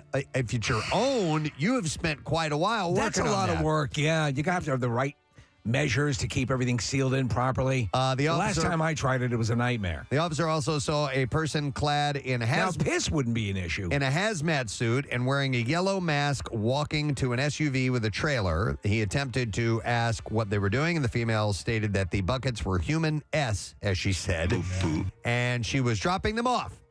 And she got in her vehicle ordered them? And drove off. A police lieutenant reviewed the surveillance video and recognized Stephen's voice. The police chief, Terry Wooten, then contacted city administrator Steve Bolin about the matter and noted that the woman is the wife of the assistant fire chief. Oh, man. Bolin, who is also a local firefighter, reportedly told Wooten that he would raise a stink with Stevens and order her to come pick up the buckets or she would face charges. But the woman refused to clean up her mess and said that it was not her problem. No, it was her problem. She was in charge with misdemeanor illegal dumping. over 5 pounds and under 500 pounds. Think of the commitment that it takes to get, as you said, to collect that much. What if they turn that to something good? A motive for the recent episode was not known. This is a terrible tragedy. A Florida mother, but this will caution you to not do this. A Florida mother of 5 died after a backyard fire pit accident that severely injured her 11-year-old son as well. Nicole Foltz was 38 years old. She reportedly suffered burns on 95% of her body during a fire pit accident in the backyard of her home last month. This is terrible. Gasoline? Yep. She died at the hospital 3 days after the incident, and now the community is rallying around her family as they prepare for Christmas without the woman they described as the ray of sunshine. The woman's husband, Jeffrey Foltz, recalled how they had a fire going in the backyard while spending some time outdoors with their children and friends. Right. He said, I had just gone inside, and to my knowledge, she decided to try to keep the fire going, keep the fun going, and she put another log on it, and there wasn't much of a flame at all. He said, but she, I guess, felt to pour a little gas on it, and it would reignite, and it did, and it must have traveled the gas stream up to the gas can, and it exploded in her hands. Yeah, that happened here locally about a year and a half ago to a young boy. Did he die? Nah, as far as I know, he didn't, but it was... really people don't realize that the fire will travel up. It can travel up, I should say, and cause something like this, an explosion. The explosion also struck Foltz's 11-year-old son, and they were both transported to Tampa General Hospital. The boy had second-degree burns on 40% of his body. He was hospitalized for 12 days and recently returned home. He said it's just, the father said it's just one of those senseless acts that you don't expect to happen in your family. Gasoline is not a joke when it comes to fire. You have to be careful or just don't do it at all. I was literally just having this conversation with my son this weekend because he was hanging with his friends. Yeah. Fire pit, and he said his one friend lit the fire pit with gasoline. I was like, dude. Don't use that. Don't. Yeah. Do not. Yep. A Michigan man exposed his buttocks to a judge during a virtual court appearance on Monday. I saw this footage. Hassan Choker is his name. He was in court for a virtual emergency bond motion hearing regarding a charge of resisting arrest when he mooned Judge Regina Thomas, and the court now has to revoke his bond. Bold legal strategy. Choker was out on bond when he also allegedly yelled anti-Semitic comments outside of Temple Daycare on Friday. The prosecutor said during the hearing that Choker had posted videos and statements on Instagram where he talks about buying guns. And in one of his Instagram posts, the defendant says, your Jew tactics will only backfire on you. You have no place on this earth. Jew expletive, Jew mother effer. A storm is coming out to wipe you all out of our lives. How many pictures are there of his defense attorney with his hand over his head? And then Choker, who had said he pleaded the fifth, became frustrated. He began yelling and pointing at the camera during the hearing. The court muted his microphone. And the defendant the lawyer said, I want the record to reflect that while the court has muted the defendant's microphone, he appears to be yelling and pointing at the camera at the Oakland County Jail. And now he has removed, and this is him saying, and now he has removed his pants to show the court his backside. Right. Attorney Dwayne Johnson, by the way. Oh, my God. Yeah. Is there anything that guy can't do? Attorney at law said that he wanted to make a record of Choker's defense in the case, and the judge raised a question about the defendant's... Do you have any objections, Sergeant Slaughter? ...mental state. So, yeah, this guy thought it was the right thing to do. Spanish police were searching for 14 people who ran from a plane at Barcelona's airport after it made an emergency landing Wednesday to obtain assistance for a pregnant woman who allegedly simulated that she was about to give birth. It's a weird story. The Office for Spain's government said the incident occurred when a Pegasus Airlines flight from Casablanca to Istanbul with 228 passengers on board requested the emergency landing at Barcelona Airport. As the woman was getting evacuated from the plane, 27 passengers exited the aircraft without authorization and tried to flee. Police stopped 13 of them. The other 14 managed to elude the police at the airport and remained at large. So it was all a scam. Yeah, the woman who was thought to be in labor was detained on charge of public disorder after doctors at a hospital determined that although she was pregnant, she was not about to give birth. Of the 13 fleeing passengers grabbed by police, 5 agreed to get back into the plane and continued on to Istanbul. The other 8 were getting processed for non-admission to Spain and expected to be put on another Pegasus flight out of the country. Can you imagine that? Wow. All right, and then we'll do one more story and wrap it up. Yeah, I got to go with this one. A video of a Turkish restaurant worker teasing a seagull has gone viral as the bird fights back and almost bites off the man's tongue. Whoa. After the man snatches up the bird with both hands to disarm the fowl, he astonishingly sticks his tongue out to further irritate the captive bird. And with a bad call. The seagull ended up not getting the man's tongue after all, as the man pulls his tongue away just in time. But social media viewers have shamed the guy for manhandling a wild animal, with one saying, "Bro, are you crazy? You're lucky to get your tongue. You didn't get your tongue bitten. It could have gouged your eyeball out as well." So, yeah, seagulls, they probably have enough strength to bite down and rip that guy's tongue out. Wait, so. why are you beating up on a seagull? Yeah, I don't know. All right, and there you go. That is what I have in the bizarre file for you. All right, let's make this announcement. This sounds like a lot of fun. And this is an event that we have not done before. It's at a place we have not been to before, and we are excited about it. It is the Preston and Steve skate date at Flight on Ice at Energy Transfer Veterans Memorial Rink. It's a big title. I know, there's a lot to it. But we're going ice skating. Yes. Is what it comes down to. And so this is going to be taking place Thursday, December 15th. So next Thursday, from 5 to 7 p.m. at Energy Transfer Veterans Memorial Rink. It's in Edgemont, PA. Delco! And we're going to have prizes, including seats for the Christmas Miracle and your chance to try and beat Casey Boy at Connect Ford. Oh, wow. The champ is returning. Yeah, the champ is here. It's like a Queen's Gambit. So here's the deal. We have we're going to have 20 pair of skate passes. It comes with rentals, so you can bring someone with you. But it's a skate date. It's ice skating. Do you have skates? I do. Yeah. It's ice skating. It's outside. It's going to be a great time, and I love ice skating. Don't you have Mike Waffles? I do. I have a pair of his old skates. That's cool. That I got through a friend, and they're badass skates too. They make you go extra fast. And I love ice skating. Don't you skate on waffles? No. Michael Raffle. He played for the Flyers. Yes, right. So you can do that? We will take, let's take colors 15 and 16 right now, because all told, we're going to give away about 20 pairs of these between now and next week. Yes. So we'll take 15 and 16. Now, it's early. It's from 5 to 7 p.m. We're doing kind of an early evening thing as it gets dark at like 4:30 now. Take a little break if you can. And we'll do this evening skate. It'll be a lot of fun. And I've heard that there's like fire pits and like really cool stuff out there. So 215-263-WMMR. We'll take those colors now. Yeah, I mean, listen, I'm very familiar with this area, so we'll do this, but there's so much to do around that area. So like when our event is over, there's restaurants. You can beat up seagulls. You can beat up seagulls. Well, I don't know if the seagulls are there, but if there are, feel free to throw a couple of punches.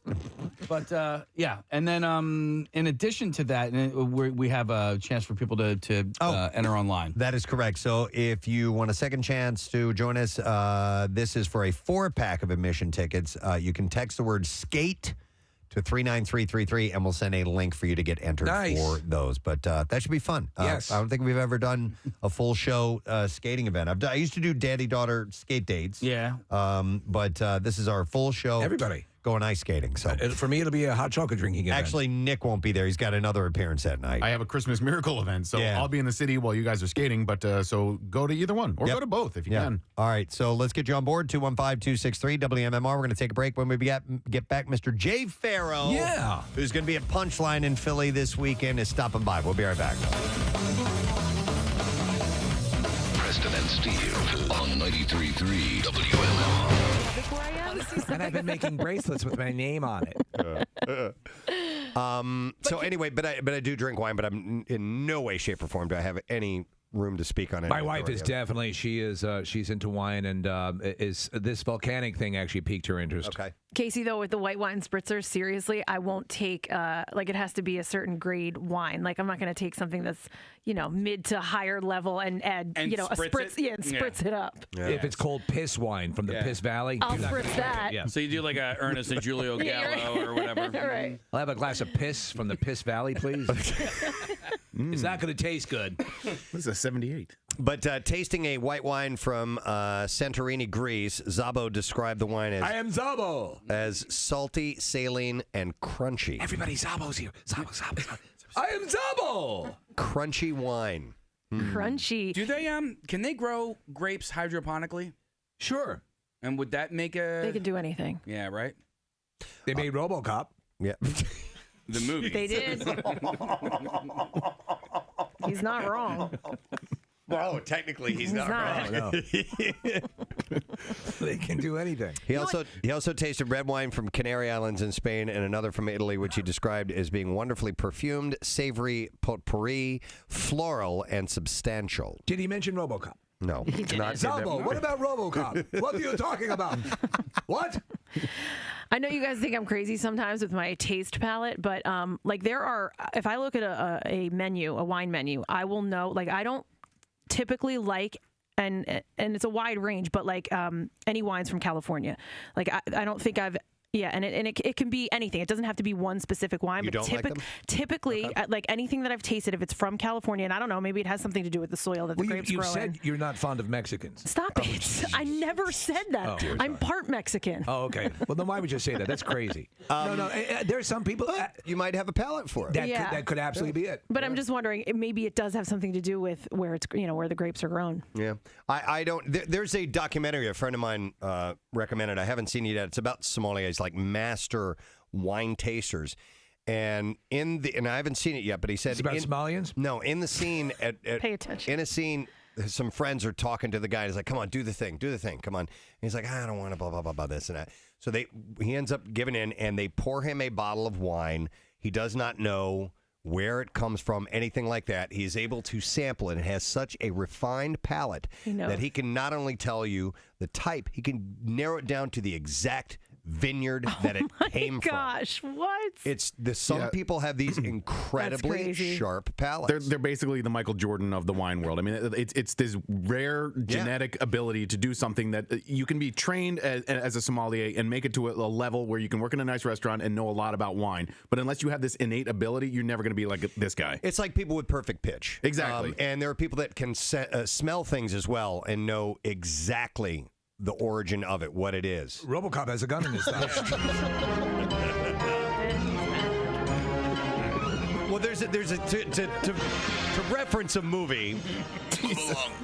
Drink your wine and move along. There's a scene in one of the Hannibal Lecter films that he leaves a scent of a hand cream on a letter, and they bring in all these perfume people, and they're able to smell and find out exactly where it came from. And there are legitimately people that can do that. Same thing with wine. People who work in the perfume industry are paid many millions of dollars because of that ability. Yep. Not that I'm an expert, but I drink Sauvignon Blanc and from New Zealand. There are different wines from New Zealand that I really really love. But to some people, that's going to taste very similar. It's going to taste the same. So we did a taste test, and it was 4 different Sauvignon Blancs from New Zealand, and I picked out each one and which was which. Okay. Wow, you're like the RoboCop. Well, no, but it was like you're like the RoboCop in New Zealand. I'm from New Zealand. Lead me to your wine. No, you have a great nose and a really refined palate. And awesome boobs. And a pointy nose. I would not say a great nose, man. I can't take scents. Like, it gives me a headache. Your nose has abilities. Yes, it does. Is Somm the name of that documentary? This is the one that I know about, unless there's another one. Maybe there was one that you saw that I didn't, but I've heard of this one before. SOMM. Well, there is a documentary on Netflix that was, we put it up on PrestonSteve.com, like documentaries that you have to see. And it is about, I don't know if it's about sommeliers or wine, but it is about wine. So it was my birthday yesterday, and I have like 6 great bottles of bourbon at that home. you got? Yeah, some of them I got, some of them I bought, and they're of the upper level of bourbon. So, yeah.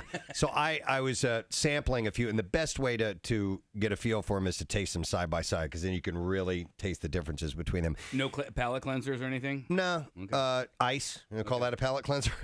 And don't give me crap because I put ice in my bourbon. But anyway, I wish I could articulate what I'm tasting. I'm like, yes, this tastes different than that, but I can't go. It has hints of caramel and an aroma of star anise, or I don't know. Don't use words, just use sounds and grunts. Yeah, like RoboCop.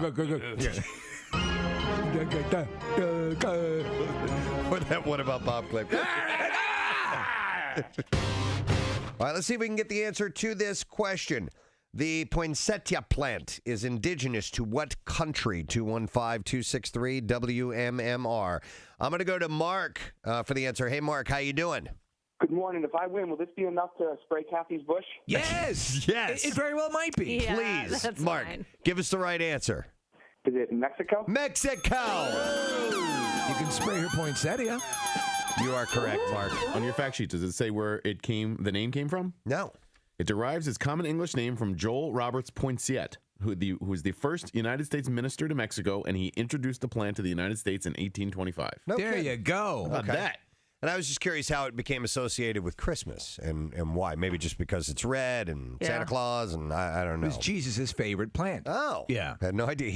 He visited Mexico. He did a little travel in his earlier years when he was still in college. Okay. Hey, is it true though about that it is not healthy for cats? That it Yes, that's what I've heard. That it's not healthy for cats. Now, they supposedly created a hybrid version of the poinsettia. So if you want to take a crack at it and see if your cat will survive, go for it. Wait a minute. In the United States and perhaps elsewhere, there is a common misconception that the poinsettia is highly toxic. The misconception was spread by a 1919 urban legend of a 2-year-old child dying after consuming a poinsettia leaf. Man, that's a human child. What about cats? Let's see. Toxicity is relatively mild. Its latex can cause an allergic reaction in sensitive individuals. So for 15 years, I didn't have a poinsettia in my house, and really I could have. You know what? I don't know. It doesn't mention anything about animals. Oh, it says there, sea cat's deadly scourge of the feline world. May sometimes cause diarrhea and vomiting. So Nothing about kitties. Nothing about kitties in the in this particular post. Why don't you Nick, just type in the Google search bar "pussy" and see what comes up? It's probably some sort of toxic pussy. All right, see what we get. All right, only $19.95 a minute. I will move along. Get back to me if you find anything, Nick. Paula Patton. Oh, yes. Dude. What? I'm doing what Steve said. Take it off of images. May I All right? just be- So he typed in toxic pussy, but he had it on images. No, you don't want to see that. It's standard stuff. Go to videos. Maybe there's cats in that. Now we know it's bad for your cat. Go to videos. Put up the videos. What about Oh, Toxic Pussy is a band. Oh, that's a good band name. Yeah, it is. All right. Okay. What's your next story? Dan Rather announced a new social media page in the midst of January's flying fake news and alternative facts. It's called Shart.com. Shart.com. Okay. Now join me over on Snapchat where I show you a sexy new way to work out. I love your Dan Rather. He said, I got into news in the first place to be a part of something noble and bigger than myself. For those reasons, I am starting a second Facebook page called News and Guts, a digital news feed of sorts. He said the goal is to inform, innovate, and inspire. He said this Facebook page will be under the stewardship of a very talented group of reporters who work at my company. These are men and women who know real news. Check it out at toxicpussy.com. It was the only domain name available. Yeah, unfortunately, Shart.com is taken. Ah, son of a bitch. I know. They make T-shirts. Which actually should have been ours, right? Yeah. They reported. We always have great ideas years after other people have had them. He said they've reported with me. Again, that's toxicpussy.com. About cats. Yes. Right? Yeah. And they're the reaction to poinsettias. Yeah, which can be toxic and lethal. Hence, toxic pussy. I don't know why I didn't bring this up earlier when I was talking about accidentally drinking last night. Yeah. But the tourism, and you guys know I'm a bourbon and whiskey fan. The tourism is way up in Kentucky. Because of this? The Kentucky Bourbon Trail. Wow. What is the Kentucky Bourbon Trail? Well, they've got loads of distilleries. So it used to be, and it isn't as much anymore, when... I assume it's not a straight line. No, to call a spirit bourbon. Yes. Part of the requirement is it had to be distilled in Kentucky. All right. There's another requirement. It has to be 51% corn, I believe. But now there are other. Now people are labeling bourbon, even though if it's not made in Kentucky. So they're actually there's a local bourbon. It's called Kinsey. And it's out of Philadelphia, I believe. Philadelphia, or at least Pennsylvania, and it's called bourbon. I had it. It's good. But anyhow, so Kentucky has Bourbon Trail. So all of these distilleries, my dad and I went and visited the Maker's Mark distillery a few years back, which was really, really cool. And there's, Jim Beam and Wild Turkey and Woodford Reserve and just all of these different ones, Four Roses, Evan Williams. And you can go from distillery to distillery to distillery. How hammered are you by the end of that? Totally, because you get free samples while you're at them, and they can they do bus tours, so you don't have to drive. And they'll It's okay, I got it. My buddies and I, Rochelle and I and another couple, were going to go do this about 2 years ago, and something came up, and we weren't able to do it because my dad and stepmom live in Lexington, and we could start right there and then work our way through the Bourbon Trail. But we didn't get to do it. It is still on my list of things to go do, but I have been there for part of it. Yeah, so like Napa and Sonoma are similar. I mean, it is a it's a destination to go. Oh, first of all, it's beautiful up there. 93.3 WMMR. Just when we thought we were having a good time, it got even better because, ladies and gentlemen, Jay Pharoah stepped into the studio. What's going on? What's up? What's happening? Welcome back to Philly, man. Well, I'm back in Philly, boy. Yeah. You know the Philly, all my Philly people. You know what I mean? Most of the black people be talking like this. You're like, what up, boy? What you doing, boy? You back in the city, boy? Get a Philly. Nobody says get a Philly cheesesteak, but they always, people talk like that. It's like a lot of marbles in the mouth. In the mouth? Yeah, That's what you know. a lot of marbles in the mouth. I noticed. Y'all doing the Avatar screening. That's going to take a week. Good God. Yeah. Yeah. 3 hours. Is it 3? 3 I thought it was hours. 6. 3:20. Yo, before they cut it down, it was like it was the Two Towers and Return of the King put together. Oh man. I'm a Lord of the Rings fan. Yeah. I really wanted to go see Avatar. You did? Go to the screening, yeah. But Just go to Black Panther. They come out. They in there. When I first saw it, I was like, yo, these blue people come. I said, wait, they crossing Avatar universe with the Marvel universe? Then when you saw them blue people coming, I thought it was Avatar. I was like, yo, son, I was like, something's happening right now. Either I'm really high or business is being done. Steve and I were talking about the Marvel movies the other day, and that they need to slow down a little bit. Like, we're getting too many. It used to be such a special moment when a new one was coming out, and now there's so many besides the shows and the movies. Like, it's become it's lost its excitement for me. Well, I think every movie is exciting except for Ant-Man. You don't care about it. You don't like Ant-Man. Shout out to Paul Rudd, but you don't care. Well, we talked to you. You care? We talked to you about this before. Why? You're a big fan. Yeah. You love this stuff. I do. operate in these various circles. Absolutely. They've never approached you. I don't. I'm trying to figure out what it is. I mean, listen. I saw more black people in Wakanda forever than I did 12 years a slave. I'm trying to figure out where I get my contract at, bro. Like, what is the deal? What is the issue? And like, come on. You work out. You stay in shape. I do, man. Yeah, you're doing all the right stuff. Listen, I'm getting to the end of it. My knees starting to hurt. Maybe they weren't hurt before. Yeah, you can't have Black Panther with a walker. Nah, you can't. I wouldn't have a walk. I just got to stretch, man. I don't stretch, and I need to, man. I'm like a ball of nerves. I need to be stretched out. You know what I mean? Maybe by some Cambodians. That'd be good. All right, so can I ask you about being a ball of nerves and being on a game show? Because you end up in my Instagram feed yesterday because you were on Family Feud. And talk about that. And it was the top. The survey says the top pop artist of all time, and clearly Michael Jackson was number one. And your guess? My number 2 guess was Prince. And he wasn't even. It wasn't up there at all. I was like, you white folks that are guessing all this. Well, and the worst part was who was number 2? Was it Britney Spears? It was Britney Spears. I was like, get the hell out of here. I don't think. Oh, baby. Like, I think about her, but I'm not thinking about a pop. She's not even a king. Who's a king? They said the king of pop. Wasn't it Kings of Pop? Right. What was it? I think it was Kings of Pop. What was the category? I thought it was just like the greatest pop stars of all time. But either way, all right, she's not even in the top 5. Nah, I mean, listen, we got to be very careful how we talk about Britney Spears because of people's mental health in 2022. But her versus Prince is Prince. Yeah, I'm gonna take the assless chaps. But there was a mutiny. Steve Harvey. He was like, "Everybody, let's go. We're out of here." What Steve Harvey say? Hold on. What does Steve Harvey do? I'm trying to get.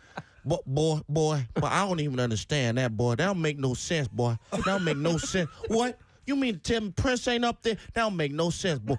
All the black people just walk out with me now, because this don't make no sense. I'm working on it, bro. I'm going to get it. Yeah, you're Get right it down. You just need that solid bar mustache. Yeah, that Yosemite Sam. Yeah. He got the Yosemite. Shout out to Steve Harvey, man. You know, I mean, one of the people, I got to shout out people that always support, but Steve has always supported me, man, and his fan base ubiquitously has supported me. That so guy, we were years ago. We were doing. We were at another station, and Steve Harvey came in to do his. He came in to do it he was in town. He did his radio show from our studios. Man, he had catering and an entourage. It was crazy. He knows how to travel, man. Yeah, the catering entourage. He had them Cambodian strippers giving them massages. I keep talking about this. Do I need to? Where are they at? Have you seen Cambodian strippers? I've seen Cambodian where I was like, oh, I gotta try that, because it looked like, you know, when you go to the mall and they got the samples and stuff like that. That's how I be viewing ladies. I'll be like, man, I gotta try that. So I need a little beefsteak. I want some. You know what I mean? Is that bad? I'm not just being married. candid. You know what I mean? You're Just not being married? candid about it. Yeah. Do you ever, because you're a comedian, you're a good-looking guy, you got a career going? I'm all right. Do you have to watch out? Do you have to slow the roll now and then? I do. Listen, I'm so selective. Of course you gotta slow the roll, because you know you gotta be careful out here, because they're taking abortion rights away. You gotta be very careful. And as somebody who doesn't like pulling out, we need to talk about this. Let's get real. Let's get real, man. But a powerful episode. But I'm telling you, yo, some of the ladies of the new generation, they'll do what they want to do to get back there. They're insane. Like, this one Joan said that she was gonna top off my security guard to get to me, and I was like, how dare you? Whoa. How dare you think I want some leftover box? Like, yo, I want it fresh. I want a brick oven pizza ready. I don't want this refrigerated leftover Tupperware cooch. I don't want that. You know what I mean? Tupperware cooch. I've never heard of that. Tupperware cooch. Wow. Can I say that? I mean, I've said it. Well, who looks too at? late. Who do you turn to? Who? I mean, because sometimes in the throes of everything, again, all this is going on. You're being bombarded by all these people around you. Who do you turn to just kind of say, what should I do here? Who's your go-to? As far as wait, making sure you're not getting into something that could be problematic. Man. My sister is a pit bull, man. You know what I mean? In fact, she's with you all the time. The first time we ever met you, she was with you. Yeah, she's got a 5-year-old now, so you know he's in school, but you know she's still my manager. But I think last time she was here, she was pregnant. Yeah. That baby has grown. She ain't pregnant no more. That baby is 5 now, man. You know what's crazy about my nephew though? He understands timing. And he's funny, and he does accents and impressions. Wow, really? 5 years old, yeah. What's he trying to pull off with accents and stuff? He does, dude. He does the English accent. He does the Scottish and the English accent. What? And also, and when you believe Romanian, that's from me. You know what I mean? Because I'm like, the Romanian, they talk like this. They're just like, hi, whatever, what? I want you to come over. We'll have a good time. They're just like, yeah, babe, how are you? And he's just like, yeah, it's great. But he got up and did 2 minutes after I did an hour and 15 minutes in Irvine, and he killed it. And he did a 5-year-old? callback. Yeah, he was 4 at the time. Oh my God! Because he just loves the crowd. He was trying to run out while I was on stage. My sister pulled him back. He was like, "Mommy, I just want the people to see me." Oh man, he's like that. He's ready for it. Yeah, and he's a lot cuter than I was at that age. So he's gonna. I was cute, but he makes your heart melt. Were you wanting to get on stage when you were young like that? I was ready. I would barge in and find and talk to people who were, my people, my reverend. You know what I mean? I'd break through the crowd and like get to him. Can I do a sermon? Always, you ain't doing it right. What you need to talk about is you don't know anything. You're freaking 5. What are you talking to this guy? But I always used to find the person who was who was popping or whatever, and just like have a report, like go over there to get close to him or whatever. I was that, and he has the same thing, so it like surprises me, and like I see the same look of mischievousness in his eyes that I had when I was that age, and I was like, oh man, you're gonna be watching a lot of porn. just like me. When was the first time you got up on stage and besides running and trying to storm the stage, when did you get up?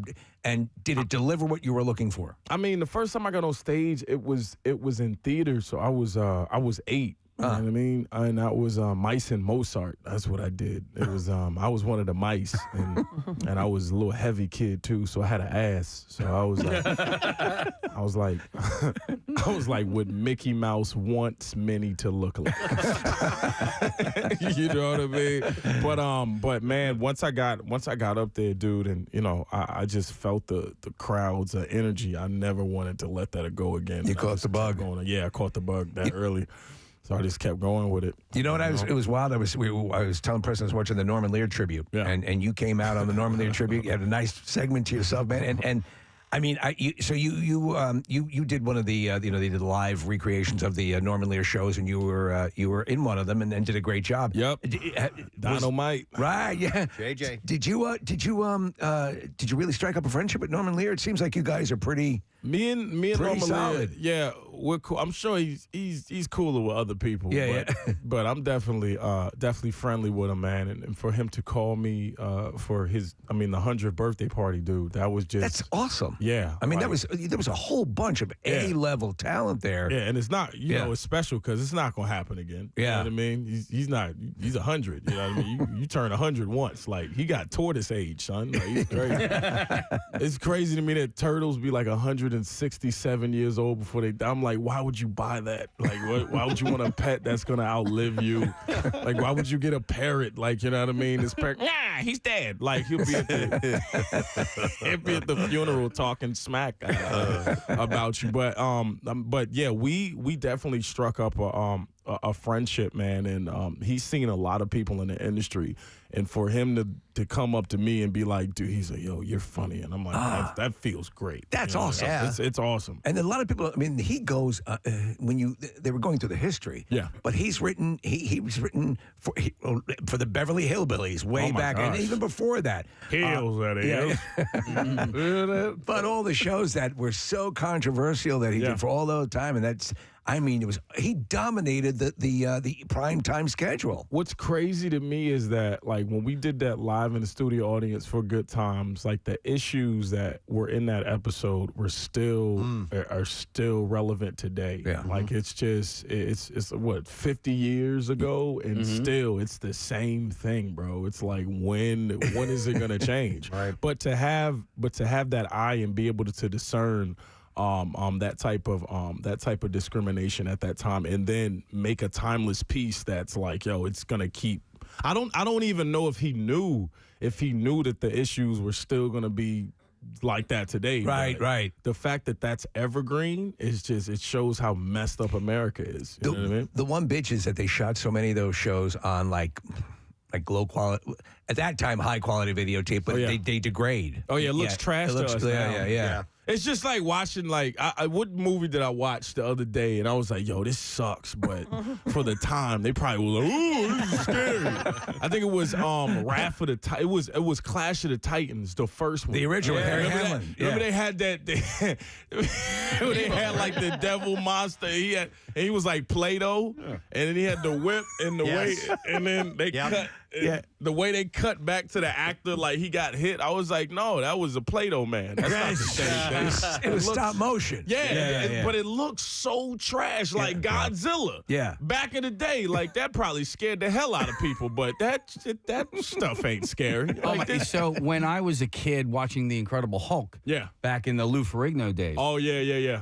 when he turned into the Incredible Hulk, Scared you, right? He looked at looked up contacts. and the eyes changed, and I had to leave the room while the transformation was taking place, and then I could come back after he had turned into the Hulk. But yeah, you're right. Like I've even watched. That's how I feel when I'm watching the dope video and my thing starts getting. I'm like, oh man, I gotta leave the room.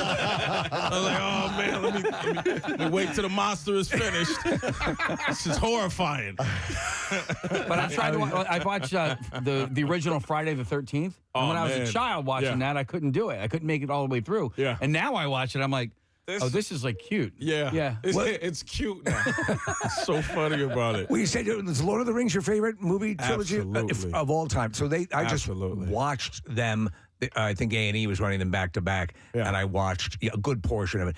It's such a masterpiece. It's maybe the best realized series of films. Though the Harry Potter stuff is amazing as well. But for don't do that. Harry Potter don't got nothing on Lord of the Rings. I just gotta say that. You know what I mean? But go ahead. Did you read? Were you a fan? Did you read the reading made my head hurt when I was a kid. I watched the movies. I tried to once it came out and once I finished the movies, I attempted to read and it's I got hard. through. I got through like 80 pages. I was like, yo, I can't keep going. Like, it's bro, super long and there's like 5 million names, a bunch of different languages. Yeah. Watching the movies is easier and better for your head. Yeah, it is.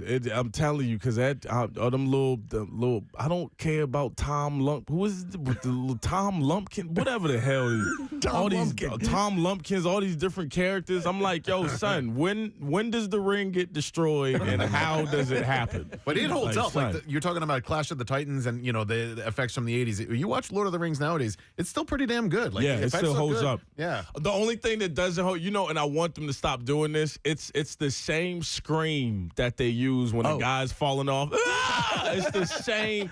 It's the same dude in every movie. There's a classic stock set of sound effects that are legendary. Well, and there's one scream in particular that it's tradition to put it into the every Wolferman movie. scream or something like that. What's that one? It has its own name. It's classic, and I can't believe I'm forgetting it. It's kind of from a no-name movie from back in like the 30s or something like that, and it's considered tradition to add it to almost any movie that has a scream in it, and it's in hundreds and hundreds of movies throughout the years. Really? The Wilhelm scream. The Wilhelm scream. Yeah, that's what it's called. Yeah, and you can see how does that sound? I want to hear. It's goofy sounding. And actually, now, you want to hear something? Pay attention to this because we play this sound effect all the time, and I hear it in TV and TV shows and movies all the time. Is it the horn? Yes. Yeah. Oh, yeah. That's the one. That apparently is the one and only semi-truck horn that exists in the world because you hear it in commercials, in movies, and TV shows all the time. Yeah, there's never been another train crossing. By the way, tracks. Going back to that third movie, and as much as I loved the Lord of the Rings trilogy, that last one, it took forever for that movie to end. Oh my goodness! Like it ended like 3 times. Yeah, I almost walked out. I halfway walked out of the theater 5 times. Yeah. And I was like, yo, and finally when you saw, not Frodo, Sam finally got some booty and you saw his kids. And his kids and the whole thing. Finally got laid. I was like, oh, snap, I thought it was Frodo this whole time. I don't think Frodo doesn't get any. No. Sam gets... Frodo does get, Frodo's the bottom. He played. Sam was the top. He was the bottom. Sam was the top. It was a long journey. Hey man, they were intimate, man. You can't go that long. Look, nobody takes a dump. Nobody took a dump in the movie. They never showed that. You gotta assume if they were taking dumps, they were definitely getting off. Sure. You know what I mean? In the bog for a long time. I mean, come on, man. All those tears, you don't get that emotional over somebody that's not making you climax. I never thought of it that way. I'm just saying. He was was way too emotional. Oh, Sam. I was like, yo, dog, I know that look. I know many women have looked at me like that. I know that look, dog. But who could blame him? They were out for years, out in the wilderness by themselves. Yeah, it's just like it's nothing wrong with it. It's like the Spartans when they was out there at the camps, the little barracks. You know, hey, how else you gonna get it? He was like, oh, Spartan, stay there. Let me jerk it. You know, oh my God. By the way, if you're just jumping in, we're talking to Jay Pharoah. Jay's going to be at Punchline tonight and tomorrow night. Look at the way that Sam is holding Frodo right there. That's not it. Look at him. It's tender. Look at him. It's very P. Diddy. It's very Sean Combs. Look at that right there. It's very the zestiness is up. Do you see it? Zestiness. I'm just saying, look at him, the way he's looking at him. Yeah. Hey, it's your fault. You're showing me this clip. I don't want to talk about this. I just happen to see it on the wall. Well, I got a comedy question for you. Yo. Is Kanye good for comedy or bad for comedy? Oh, man. It's Kanye, man. Wow. Look, at first, I was like, yeah, I agree with what he's saying. And then he made another interview. I was like, I'm kind of still on board. And then the third one, I was like, oh, I'm jumping off, son. Like, son, what? I look, man, the thing about Hitler, I don't know about that, man. It's just, I feel like he's trying to get a reaction from, and I feel he's getting it. Yeah. I mean, he's got clinical mental issues. Yeah, he's on medication. Somebody needs to, you were there, you were on SNL when he had that big meltdown. Yeah. Yeah. What was that like? You saw it firsthand up and close. I was in my dressing room. When they wrote about it the next day, I was like, oh, snap, did he? I was like, I didn't even know that happened. I was chilling on an off night, like a lot of the nights. At the show.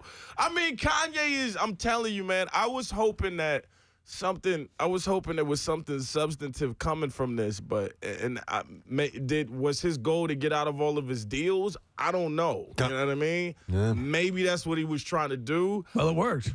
Yeah. I mean, I'm telling you, anytime you lose $1.5 billion in a day, you suck at life. That's a lot of money to lose right there. $1.5 billion, and you have to pay $200,000 in spouse. Isn't it child support? Yeah. Yo, to another billionaire? Like, son, how does that make sense? Like, I don't understand the system now. Even with them with the whole abortion thing, yo, son, what they're trying to do is they're trying to make people pay from the month of conception. Yeah. But what if it's not my dish? What if this is the wrong table?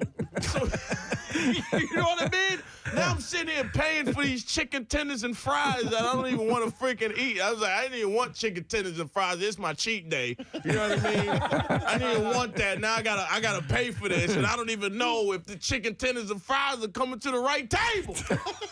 I don't feel like that's right. I know this is. I'm getting simultaneously educated and hungry at the same time. Hey, look, you gotta paint it. You gotta paint it a certain way today, because people, you gotta make, because you don't want to get canceled. You know, people, I'm gonna cancel you. Really? You really can't cancel me? If people are coming to see my show, how the hell are you canceling me? Right. I mean, shoot, if I say something off the chain, I think that will make more people want to see me. You know what I mean? So how the freak are you canceling me? You think there's no such thing as all publicity is good publicity? All publicity is good publicity unless you're Kanye West. You go, it's just some publicity is not. I said this so many years ago, and I was told when I got into business by my friend, Mr. Bill. He is friend of Bob Sumner, who was one of the VPs. He was the VP of Def Comedy Jam. Okay. You know what I'm saying? He was like, listen, there's two subjects you never talk about, all right? You never talk about gay people. Yeah. And you never talk about Jews. Okay. Right? He's like, everything after that, you good. But don't talk about those two. And I followed that. I did, so. And so you're good. So I'm good. You just talk about chicken tenders now. I just talk about chicken tenders. All right, let me ask you about bad publicity. And Will Smith's got a new movie out. Oh, man. And do you know, are you friends with Chris Rock? Yeah, Okay, I figured he would be. And I'll say this, and I always say this: I'll always be in the Chris Rock corner because Chris Rock put me in top 5. And he didn't have to do that. You know what I mean? So yeah, it was like, yo, man, you're funny. Want to put you in movie? You know, it's gonna be crazy, man. Same, man. You're gonna be doing my movies. I'm gonna be doing your movies. Okay, it's gonna be good. Okay, okay, all right. Now, what about Will Smith? He's got a new movie coming out. Yeah. He's called Emancipate. Yeah. Yep. Yeah. All right. That's cool. I mean, that's cool. Like, I don't know. I'm glad he's still working. Well, but when do you think Chris is gonna say anything? I think, and it's special. Yeah, that's what I pay assume. me, man. You gotta pay me, man. Not just gonna talk about it, man. Like, I gotta get paid, man. I got assaulted, man. I got assaulted by the softest black man in America. Okay, for years. Okay.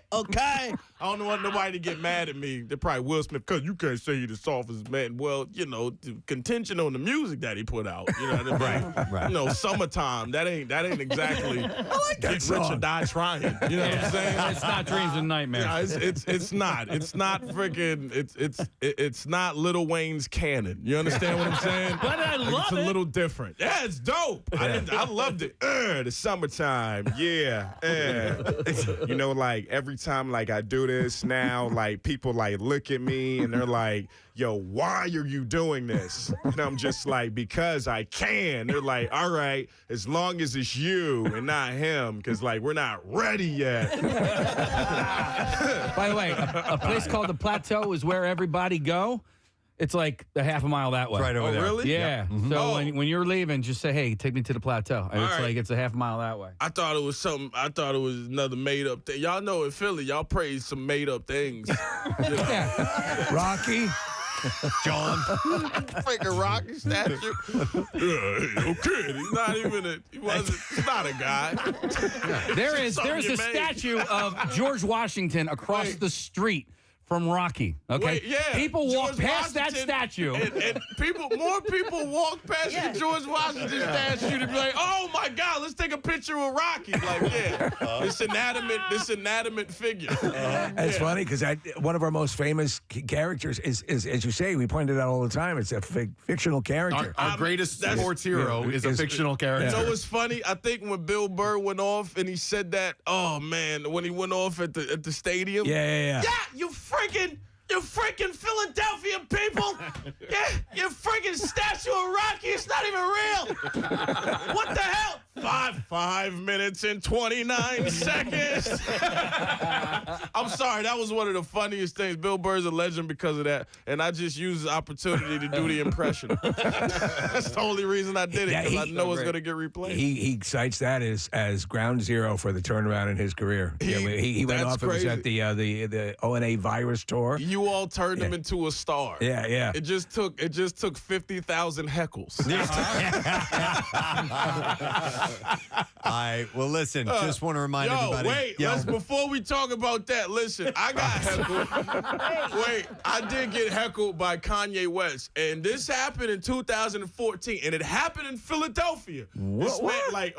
So I did the MTV Awards the day after. Well, he called me that night, but the day after, he gets on stage at Made in America in front of 50,000 Philadelphia folks, and he goes, "I called Jay Pharoah last night, just to talk to him and say, I appreciate your show, but what we not gonna have is we ain't gonna have the celebrities talking about the people who can make change."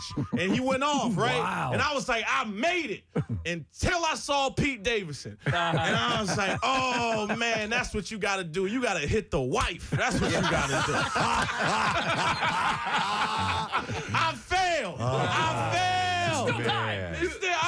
I mean, come on now. She's single? Yeah, well, I'm not. Look, man, hey, it's kind of community, you know what I mean? I gotta think about things that everybody touches. I don't like that. You know what I mean? You want brick oven? I like brick oven pizza. Look, I wanted personal pan. You understand? Yeah. I don't want something that everybody else has. No. And now, and since Kanye talked about me at the Made of America, we pseudo friends, so I could never violate that sanctity of. I could never do that. I could never. Oh man, I'm so loyal. God dang it! Why the hell? Why were Drake and me ever friends? We should never. There's so many women that I wanted that I was just like, I can't do that. That's honorable though. I'm that type of guy. Listen, I'm a Libra. I believe in values, and I'm not gonna smash my homeboy's girl. We don't have to worry about that. Okay. We don't have to worry about that. Me and my homeboy talk about one of my homeboys in the industry talk about this all the time. He's like, hey man, you might not. I'm like, all right, you touched it. Okay, cool. I can do that. You know what I mean? Oh, you got that one? I'll be like, look, I did it. He'll be like, all right, I'm gonna back off. It's just a code that we have, right? Yeah. Wow. That's what you're supposed to do. Right. Oh man, but I sure wish Rihanna and me would have gotten Maybe she'll be a punchline this week. Yeah, with ASAP Rocky. Yeah. But I identify as her baby father, so there's nothing America can say to me.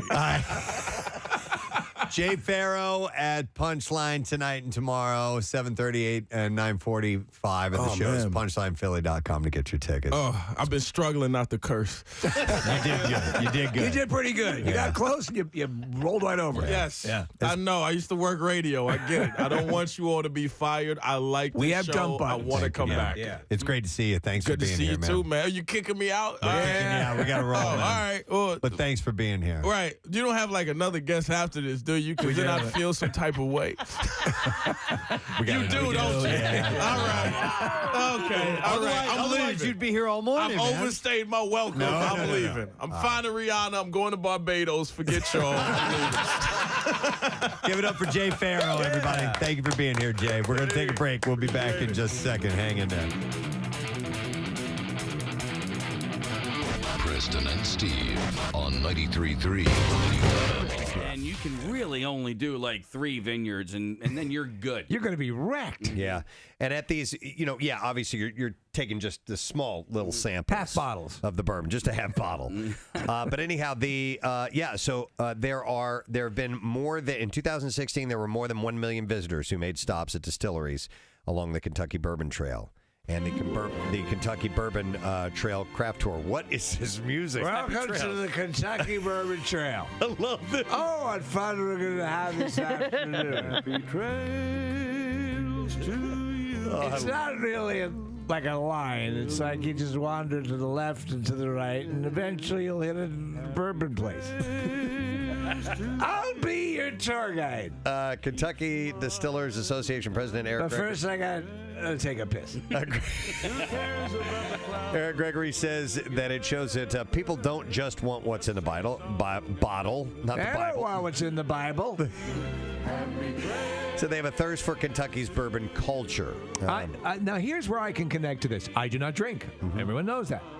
I, however, am fascinated with the culture surrounding it. Yeah. When Mila Kunis talks about the way, what does she do for bourbon? Is it bourbon or what booze does she push? Oh, Jim You know what I Beam? don't she's know? Jim Beam. Yeah. Is it Jim Beam? That's Talks bourbon. about the process and all that stuff.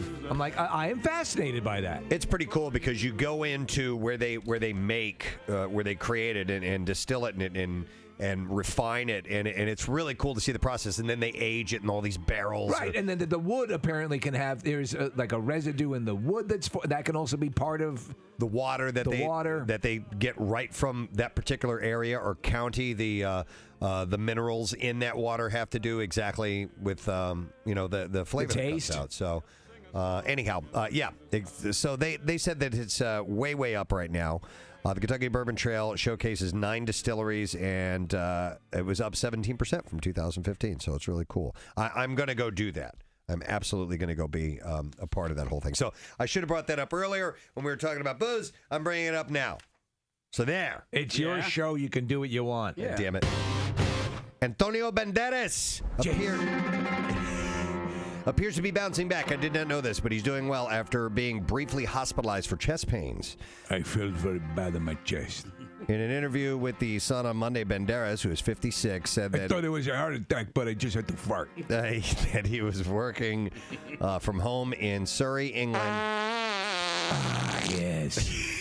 Like a warm Barcelona evening.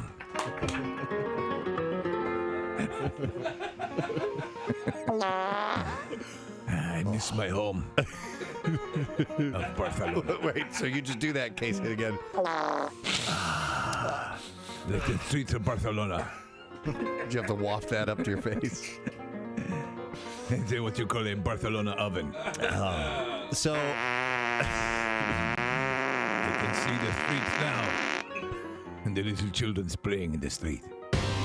And you know what? I wonder if people have to... I'll bet you people talk to us. Via their radio. They're probably screaming, "No, you're wrong." Oh, yeah, most of that the has to time. be the most common thing uttered at the radio when we're on. That information's incorrect. Yeah. In fact, I had jotted down a note not that long ago. I think I have it right here. Yeah, why have you yelled at us? Oh, really? Yeah, see it right here? Oh, I love that. Why have you actually yelled out loud, audibly in your car at us? I don't know if I want to hear this or not. I do. Okay. Do you think who ranks higher in the yelling department, lawyers or doctors? Probably. Well, that's let's put it this way: anybody with a degree or even a basic level of intelligence is going to be absolutely irate listening to us. It's funny because you get bits and pieces of information, and then you kind of put the rest. You make up the other puzzle pieces together, and it must be like A plus B must equal C. I think every state has a Springfield. Right. But, and it sounds theoretically. Well, I heard that somewhere. But every now and then we venture into territory where we have absolutely no expertise in it at all, and obviously we have a wide range of people that listen to this show, and some people are experts. Yeah. And when we start to tread into their waters, it's got to be infuriating. But the truth of the matter is, part of the mechanics of the show is we enjoy having you set us straight. Here, I have some examples. I yell when you pronounce towns in Massachusetts wrong. Okay. Mechanics, you're almost 100% wrong when you're talking about anything car related. Yeah, it sounds about right. Yeah. My boyfriend and I pretty much only yell at Kathy. Let me go to Kyle. Hey, Kyle, how you doing? Hey, what's up, Gadzooks? Gadzooks. I thought you were going to sing Hey, Hey, Paula for a second. When do you yell at us? What's that? When do you yell at us? When do you yell at us, Kyle? All right, yeah. So, earlier in the show, a couple weeks ago, you guys. There might be a gas leak in your house, Carl. People are yelling right now. Right now. At you, Kyle. My cat's sleeping. No. A couple weeks ago, you guys were talking about, like, bank robberies. Yes. You guys were talking about, like, it's funny, people are calling in about, like, super crazy. Like, they were calling about, bank robberies. You guys want to know all the secrets about banking? Yes, we did want to know all the secrets about banking. All right, look, you know what? And I was listening at that, and like all like the tellers, everything, and I was hearing like TD tellers calling in about all. Yes. Yeah. Honestly, they could lose their jobs over that. As nuts what they were telling you. Okay. All right. Okay. Now, what show were you listening to? No, he's right. We were talking about, for example, if a robbery takes place, what are the tellers supposed to do? I think that's the conversation Kyle is referencing. Yeah. So, Kyle, what's your background? Do you have an expertise in that? Are you a bank robber or what? No, I'm not a bank robber. No, I'm not a bank robber. There is definitely a gas leak in your apartment. There are people yelling at Kyle right now. Open up a window now. Seriously, Steve. Okay. Steve, We're losing him. Oh, darn it. We're not losing him. He's passing out. The gas finally got him. Breathe deep, Kyle. Do you find him an attractive man, Robert Downey Jr.? Yeah, he's okay. Yeah. Okay. He's attractive. I don't know if he would be on my list. Do you like his attitude?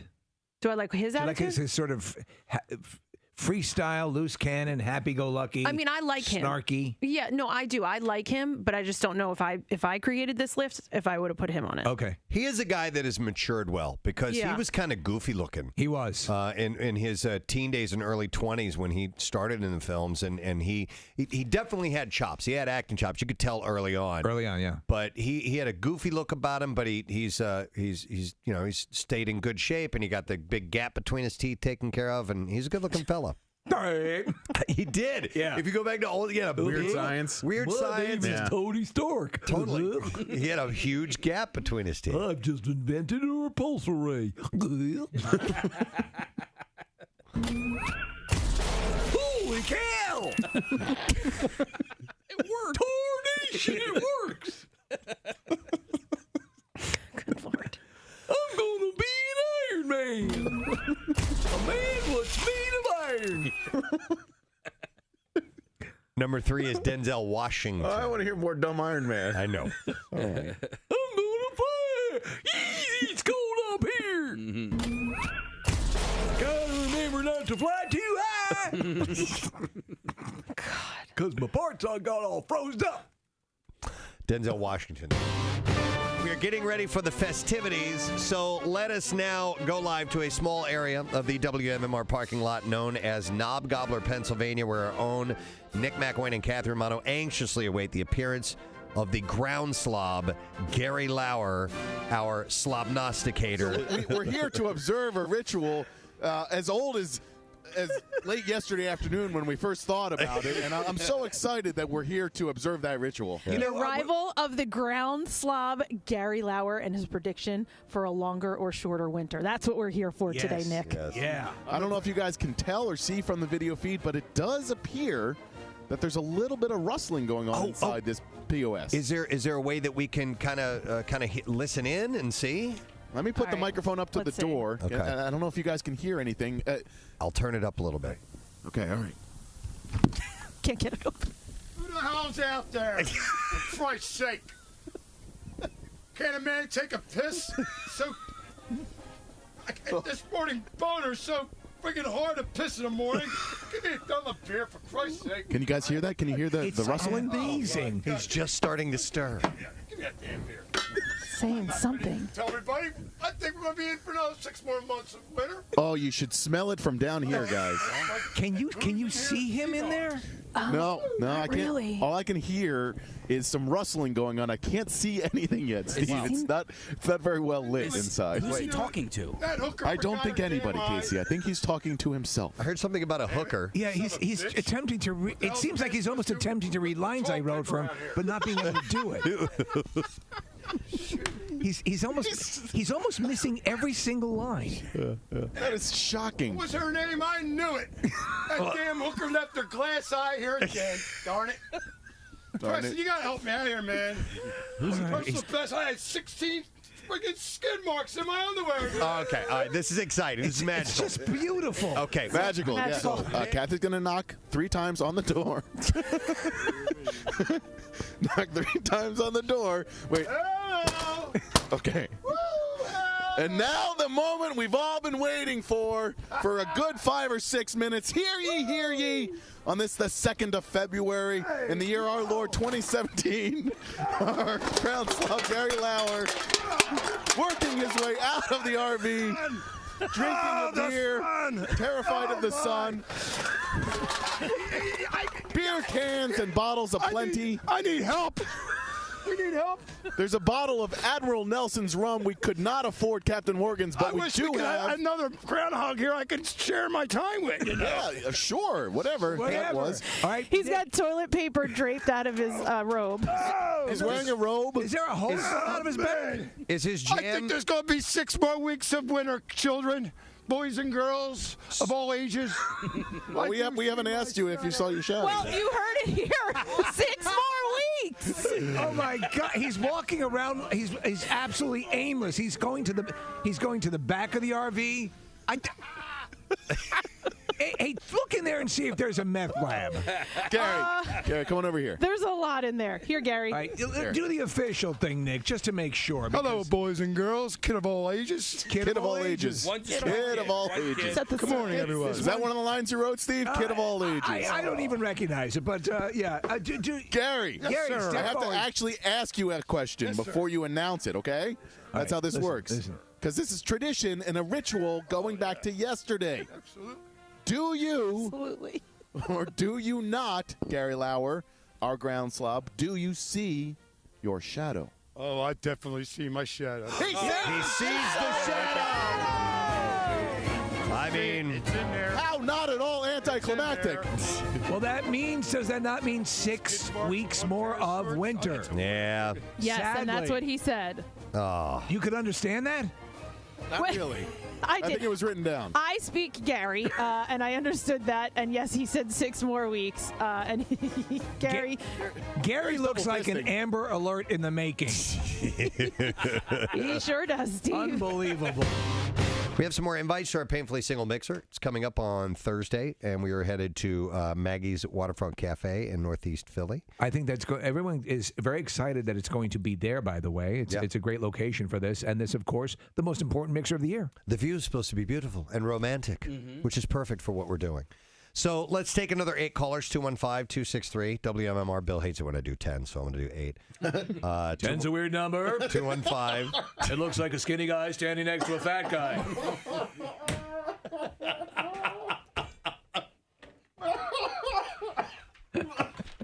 215-263. WMMR. If you're at least 21 and you can join us, it starts at 6 o'clock, so it's kind of a little bit early. You go straight from work and head on over. And first Butter Bud Light is complimentary, and we'll do the free happy hour buffet, and then hopefully we will hook you up with someone. We're going to try, but as you said, and you've been saying many times, Preston, work with us. 10 callers now. All right. No, 8. No, 8. No, we're doing 10. We're doing 10? Oh, no, we're doing 8. We're doing 8? Come on. I'm sorry. 8. Which one is it? It's 8 because Bill thinks 10 is a bad number. Finally, just one more story. Papa Roach has released an official performance video for the song Crooked Teeth. The track is taken from the band's upcoming 9th studio album. Hey, we got crooked teeth. Which is tentatively due out later in the year. It's like the John Wick theme. Papa Roach released Crooked Teeth as a single in late 2016, also incorporating the song into their live set. Okay, do you still have your Billy Bob teeth? Oh, yes, I do. As a matter of fact. Yes, I do. Because you could sing a little bit of the We Got Crooked Teeth song. Was it got lint in it? No, but how, I'm so hillbilly that I just broke my crooked teeth. All right, go ahead. We got crooked teeth. Look at the camera. We got crooked teeth. I got a guitar. It looks good, yeah. Sing it. All right, write it. All right, here it goes. Right, so right here. We got crooked teeth. We've got crooked teeth. We got crooked teeth. That's it. I love it. Do crooked teeth again. So we have a couple of guests in our studio, and we might be adding a third in a little while here. I hope you have had a chance to see the teaser for the show Crashing, which is going to debut on HBO on February 19th. It's another guest in our studio, and she will be performing at Helium Comedy Club tonight and tomorrow. And we're happy to have her in Philadelphia. By the way, those shows are at 7:30 and 10 p.m. Just a heads up, you can go to heliumcomedy.com and go see Beth Stelling. Today. Hi there, Beth. Good morning. Nice to see you. Great to see you too. Are you a morning person? I'm not. I'm hanging by a thread. I could tell by the way you just said morning. As in, I can't believe I'm up in the morning. I know. What are we doing here? I know. What are you guys doing up? It is kind of funny. Job, though. It becomes so, it's obviously it's part of our nature. You just have to. There's no option. People will easily know you haven't arrived at work the second that you, but it's just one of those things. But we're just talking about you having a particularly arduous touring schedule. Right. And that seems alien to a lot of people as well. So Preston always says you get used to not being used to it. Is that the way because you're not, you were saying you're not really fond of living out of a bag. Yeah, I don't love living out of a bag. Who does? Yeah. I mean, it's just one of those things too where you do get used to. I feel like you guys are night people that just took morning jobs. Yes. You know what I mean? Like this is pulling me out of my hole to get me here so I can get you in my little area later tonight. I got some competition. We've got the Nutcracker I saw happening, and honestly, we're basically the same thing. It's the same show. You know what? You're right though about living out of a bag. The only time I've ever heard anybody ever say they liked that was in that movie Up in the Air, that George Clooney movie. Yeah. Like his character thrived on that. I'm like, I've never met anybody in real life that loves that. I know, because it's freaking George Clooney. He doesn't like living out of a bag. He likes living out of a mansion or two. Yeah. He just had to do that for a couple months. What's his estate? Was it Lake Como in Italy? One of the most beautiful places on earth. Yeah, he's not slumming it. So. Yeah, and I've been I don't know, I guess you do obviously have to get used to it, but I also have been writing for TV, and things changed in the pandemic where you can do that from anywhere now. Yes. Right. So I've been writing on Rick and Morty season 8 this Which whole is time. awesome. Oh man, that's so cool. I just got into that show. Oh yeah, well I had nothing to do with whatever you watched because I'm on season 8. But usually people like have a strong reaction to it. It's truly one of the most watched television shows in our country. So it's an honor to write for it, but yeah, people won't know whether they liked what I did for a couple years. So really, it takes that long for the process with the animation and everything.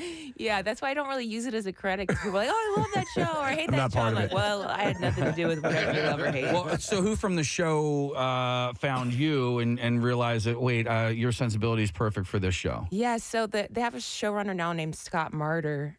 He wrote for It's Always Sunny for a really long time. He's got a lot of experience in TV, and We've all been on It's Always Sunny. yes, Yeah. you love it. You have to if you live in. Yeah. You have to. Yeah, all of us have had either cameos or speaking roles. I thought you might be familiar. So Scott had a hand in that, and he's very talented. He's taken over the last couple years, so he's really all I know of Rick and Morty. I think sometimes too, a lot of writers from over the years, since it's been such a staple, things have changed over there. Were you a fan of it before, are you a fan of it now? The truth is, I hadn't really watched a ton of it, and I didn't. The story is quite interesting. It is. In the sense that I think it's a very funny show. It does make me laugh out loud. It is. I was not a stan. Like, I never consumed it. When I found out I was taking the interview, because usually if I'm taking a writing interview, and I've written for TV now for the last several years, I prepare intensely. So I know the show, I know I can pitch ideas, but this I was told, it was presented to me as like a general meeting, which would mean not me doing that. Right. And was that in fact what it was? No. Did So it's a little sneaky. Right. Yeah. Did it maybe work out in your favor? So you I didn't think like it may have. Right. I did. They did ask me what my favorite episode was, so I did have to pull that out of your ass. my What hat. did you say? My lower hat. Your lower hat. Yeah. I actually just, I'm not kidding you. And in the moment I was like, "Ugh." And of course I did have an episode in mind, so I said the devil episode. Yeah. Which is a very, very funny episode, but it's also very early. So you know that like in prep for the meeting, I watched season 1. And I also said she, because at the moment I couldn't think of the character's name. Right. Which is my name. Oh my god. One of the characters' names is Beth. Beth. Yeah. And also another character's name is Diane, which is my mother's name. And she comes into this story because my first week at work, I was working from Dayton. I'm from Ohio. And I was at my mom's house, and she popped into the Zoom, the writer's room. They're like, "Is that your mom?" I'm like, "This is my mom." And my mom's like, "She doesn't know a lot about sci-fi, but she's a quick learner." I was like, "Get out of here. I'm a grown woman. Mom." And She overcame her dyslexia. Truly, I was like, "Mother." And I go, "It's a sci-fi show. Why would you say that?" She's like, "I don't know. I got nervous." God. And of course, that was a room joke for a long time. Like, doesn't know anything about sci-fi. You did a podcast with your mom for a while. did, Yeah. Yes. We got to bring that. We've had a couple, 1 to 3 requests to bring it back. Hey, that's good. We did do 2 seasons of We Called Your Mom. It's the reason I did it is because, I love my mom. I wanted to give her something to do in the pandemonium. Yeah. And I didn't want to bother my friends because I've just never had a podcast. And so I was like, why bother my friends when I can bother their moms? You get so much credit for that because we've talked about this. In the beginning, when the people didn't know what a podcast was, and we started doing it right from the get-go here. And over time, it's like you started to see comedians all would be guests on each other's pod. Yeah. And you could start to see these stories repeated. And so the fact that you thought outside of the box, you get massive credit for that. Thank Yeah, you. yeah. I was trying to do that because I didn't want to bother people. I wanted to come up with something new and unique. Right. And also, you discover cool, interesting themes when you're doing that, talking to comedians' moms. A lot of us are the youngest kid. Yeah. A lot of us had traumatic childhoods. I mean, that's always been kind of known, but it is interesting to hear it from the mother themselves. All of my guests, I can't even really pick a favorite, but I would say probably Jonathan Van Ness's mom.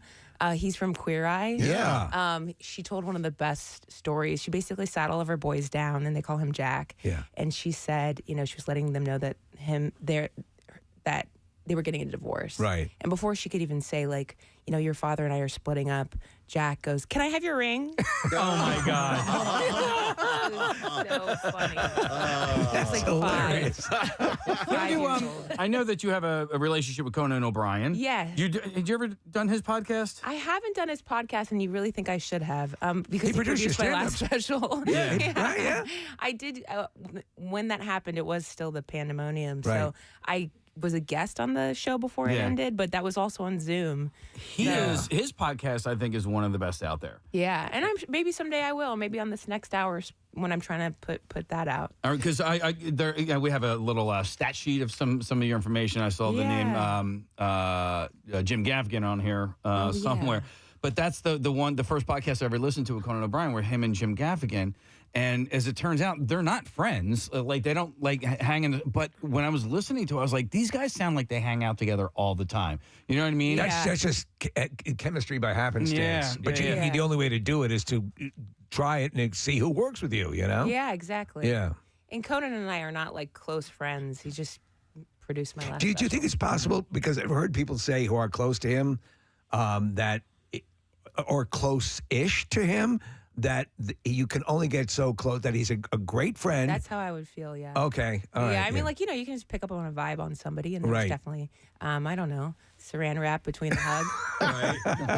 Well, speaking of vibes, Beth, I'm getting strong Hacks vibes from you. And Oh, yeah? I don't know if you've anything to do with that show. I know you were working on Crashing at one point, but Steve turned me on to Hacks on HBO Max, and it just seems like your style is a lot like that TV show. Is that at all accurate? Yeah, I think my managers was like, would you want us to pitch you for season 2 to write for it? But I think I might have been on Rick and Morty at the time, or you know what I mean. So sometimes these meetings and when they happen don't line up. Yeah. I did get the audition for Hannah's role. Yeah. And I saw that you had to cry, and I never did it. And then when I watched the show, she doesn't cry. It's just one of those things where you're like, I guess you can just not do it. She cries a little bit with her dad's ashes. Yeah. But I think it was like would have been the pilot. Oh, okay. Yeah, and that's All not right. a knock on Hannah Yeah. whatsoever. She's doing a great job. Good. I just mean, you read an audition and you're like, nah, I'm good.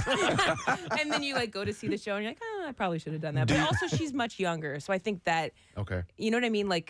She's meant to play a very young up and coming Twitter, and I am obviously I look 17, but Do you not have the ability to cry on command, or do you not like the way yeah, you I look can when never you cry? control it. Really, it can happen at any time. You cry while writing on Rick and Morty. Yeah. When my mom said I didn't know sci-fi, I cried. Yeah, I just need a prompt. I don't think there's any way I could ever do that. What, crying? To Crying command? legitimately cry. Try it right now. Yeah. Go. No, I'm not going to try right Do it. now. Do you- are you It's somebody- Friday. It's no sad, bro. Are I you don't want to do somebody it that now. cries though? Or are you somebody that is I was crying yesterday. I Okay, was, so I was you do- watching you are in touch Rick and with your Morty. emotions. No, I wasn't watching Rick and Morty. I was watching videos of deaf people hearing for the first time with cochlear implants, yeah. and I'm just like, Okay, so you allow yourself to cry. You're a man that- absolutely. okay. Oh yeah, dude. There isn't a week goes by that I don't get teared up by something on TV It or feels video that I watch. good to age and to just my be God. such a little, I don't know, not be in touch with your emotions. I thought you were going to say be a little bit. Probably a decade ago, my dad said to me, his goal in life is to laugh really hard every day and to cry every day. And now my dad cries at everything. And How's he doing in the laughter part? The same. He laughs at everything, but my dad is so in touch with his emotions at this point in his life. It's a little bit like, Dad, it was just a commercial with a dog in it. Nick, We need to get your tea checked. Yeah. I always think of the Brendan Fraser character in one of his iterations. of Bedazzled. Yeah. He's Mr. Too He would look at the sensitive. sunrise, Yeah. start crying. So beautiful. But you do, yeah. I remember my dad was like, I've got low T or whatever as he's aging. I'm like, yeah, it's for the best. Why waste it? That's hilarious. I wanted to ask you because I remember I'm watching the new Chippendales show Oh, yeah, on Hulu. Camille. Yeah, and you'd done a bit. Yes. What was that you were So doing we were there with for the Chippendales? Comedy Cellar Vegas. Right. Because that was, I haven't done it in a while. I did Kimmel's Club last when I was there, but this Comedy Cellar has a club in Vegas now, and it runs Tuesday through Sunday, if I'm not mistaken. So you're there for the whole week, and it's a showcase show as opposed to like a headliner. And so it's all of us on this showcase. We're in Vegas. My ex-boyfriend was with me. I mean, we were exes at the time, but he's a comic. And so we were all there, a bunch of comics. My best friends came in, Mary Hollis Inboden, who was on Kevin Can F Himself, and then Noah Galvin, who's on The Good Doctor right now. This is before those things. Wow. So we're all together, partying in Vegas, and we're like, let's go to Chippendales. We can run over after my set. So we do. They hook us up. They sit us in the front, and then there's a competition part called the Chip Shot. And I've always been able to scream bloody murder, like since a child. I remember being at this comedy club in Orlando when I was just knowing I wanted to be a comic. There was like a scream contest, and they're like, okay, 1, 2, 3, and I mean, I can scream, and they're like, stop! You know what I mean? Like, it was like truly blood curdling. Blood curdling, yeah. So I used that, and Tony Dovolani was hosting, and he was like, he's like, hey, you can come up. So I went up. It's like a 3-part competition. I did it on. I told this story on Kimmel, which is like, it's always so hard to do late night. I don't know. It's one of those things where I would rather nothing ever be taped until they tell you later, you know?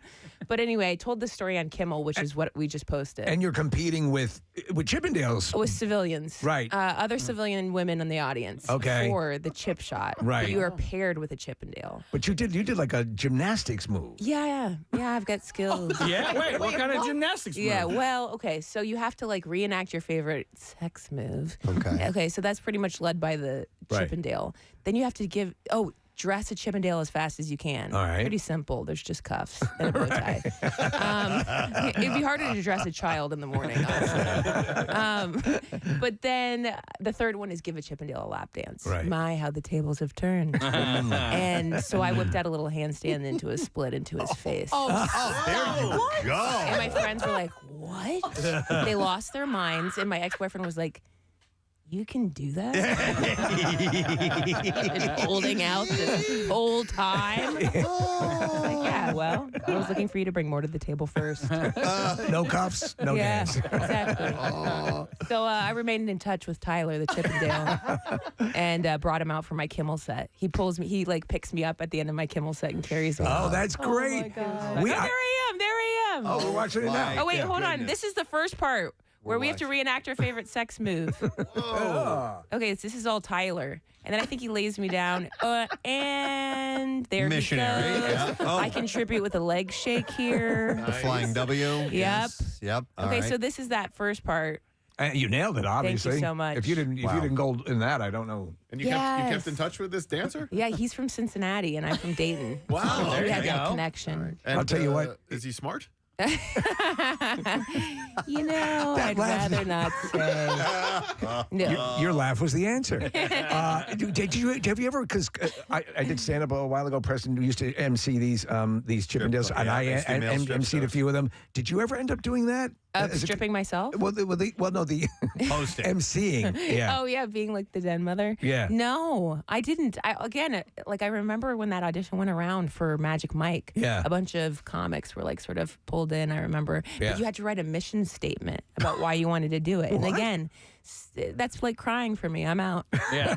But No yeah. mission statement. Yeah, you had to write a mission like why you wanted to be there. Well, it was funny because we both noticed that the guys all have these tricks that they would do for presentation for showtime. You know, as far as binding and all this stuff. Oh yeah, they'd use rubber bands. Yeah. On their weens? Yeah. Oh my goodness. Like they'd pop one first, and then they'd put the rubber band on. Oh my Kid you not. gosh. it was almost That feels like terrifying. playing with fire. Like it's not going to, work when you really need it to later. Right. Like you're just trying to bring it back to life. Yeah, Later? like sort of lock it in stasis. I mean, they I know were what it worried feels like to about fall later. asleep on my arm. It's, it's not good. What do they call that? The flounder? I never did a The post-show stranger. interview with him. Yeah, the stranger. Yeah. More You know focused on all the good stuff. More focused on the performance than they are in what happens after the performance. I guess. Yeah, right? It doesn't matter as long as it gets you there. Right. Yeah. What was the name of that guy? Was it Tank? What was it? Oh. Diesel? Oh, we had. What the hell was that? Night Train. Was it Night Train? No, it was Tank. Was it Tank? The guy that was in studio?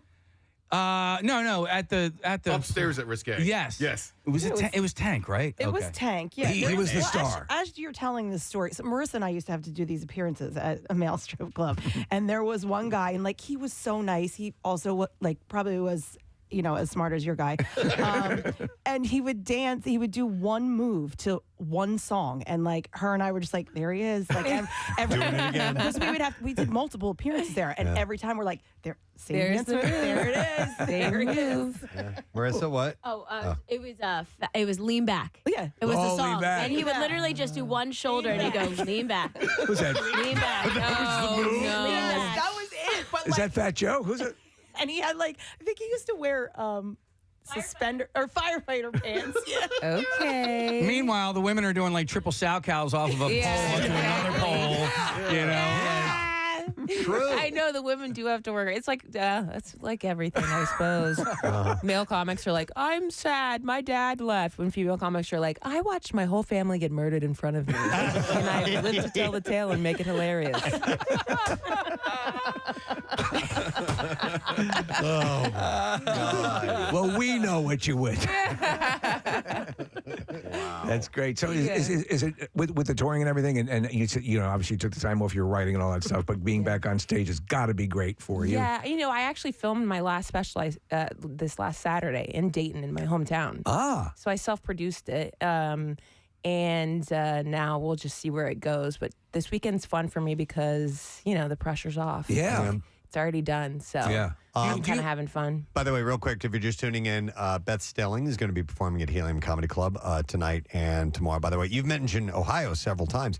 Do you go back for holidays, family, that whole I'll thing? be back. Yeah, my whole my sisters and my mom are there, so I always go back over the holidays and stuff. And, okay.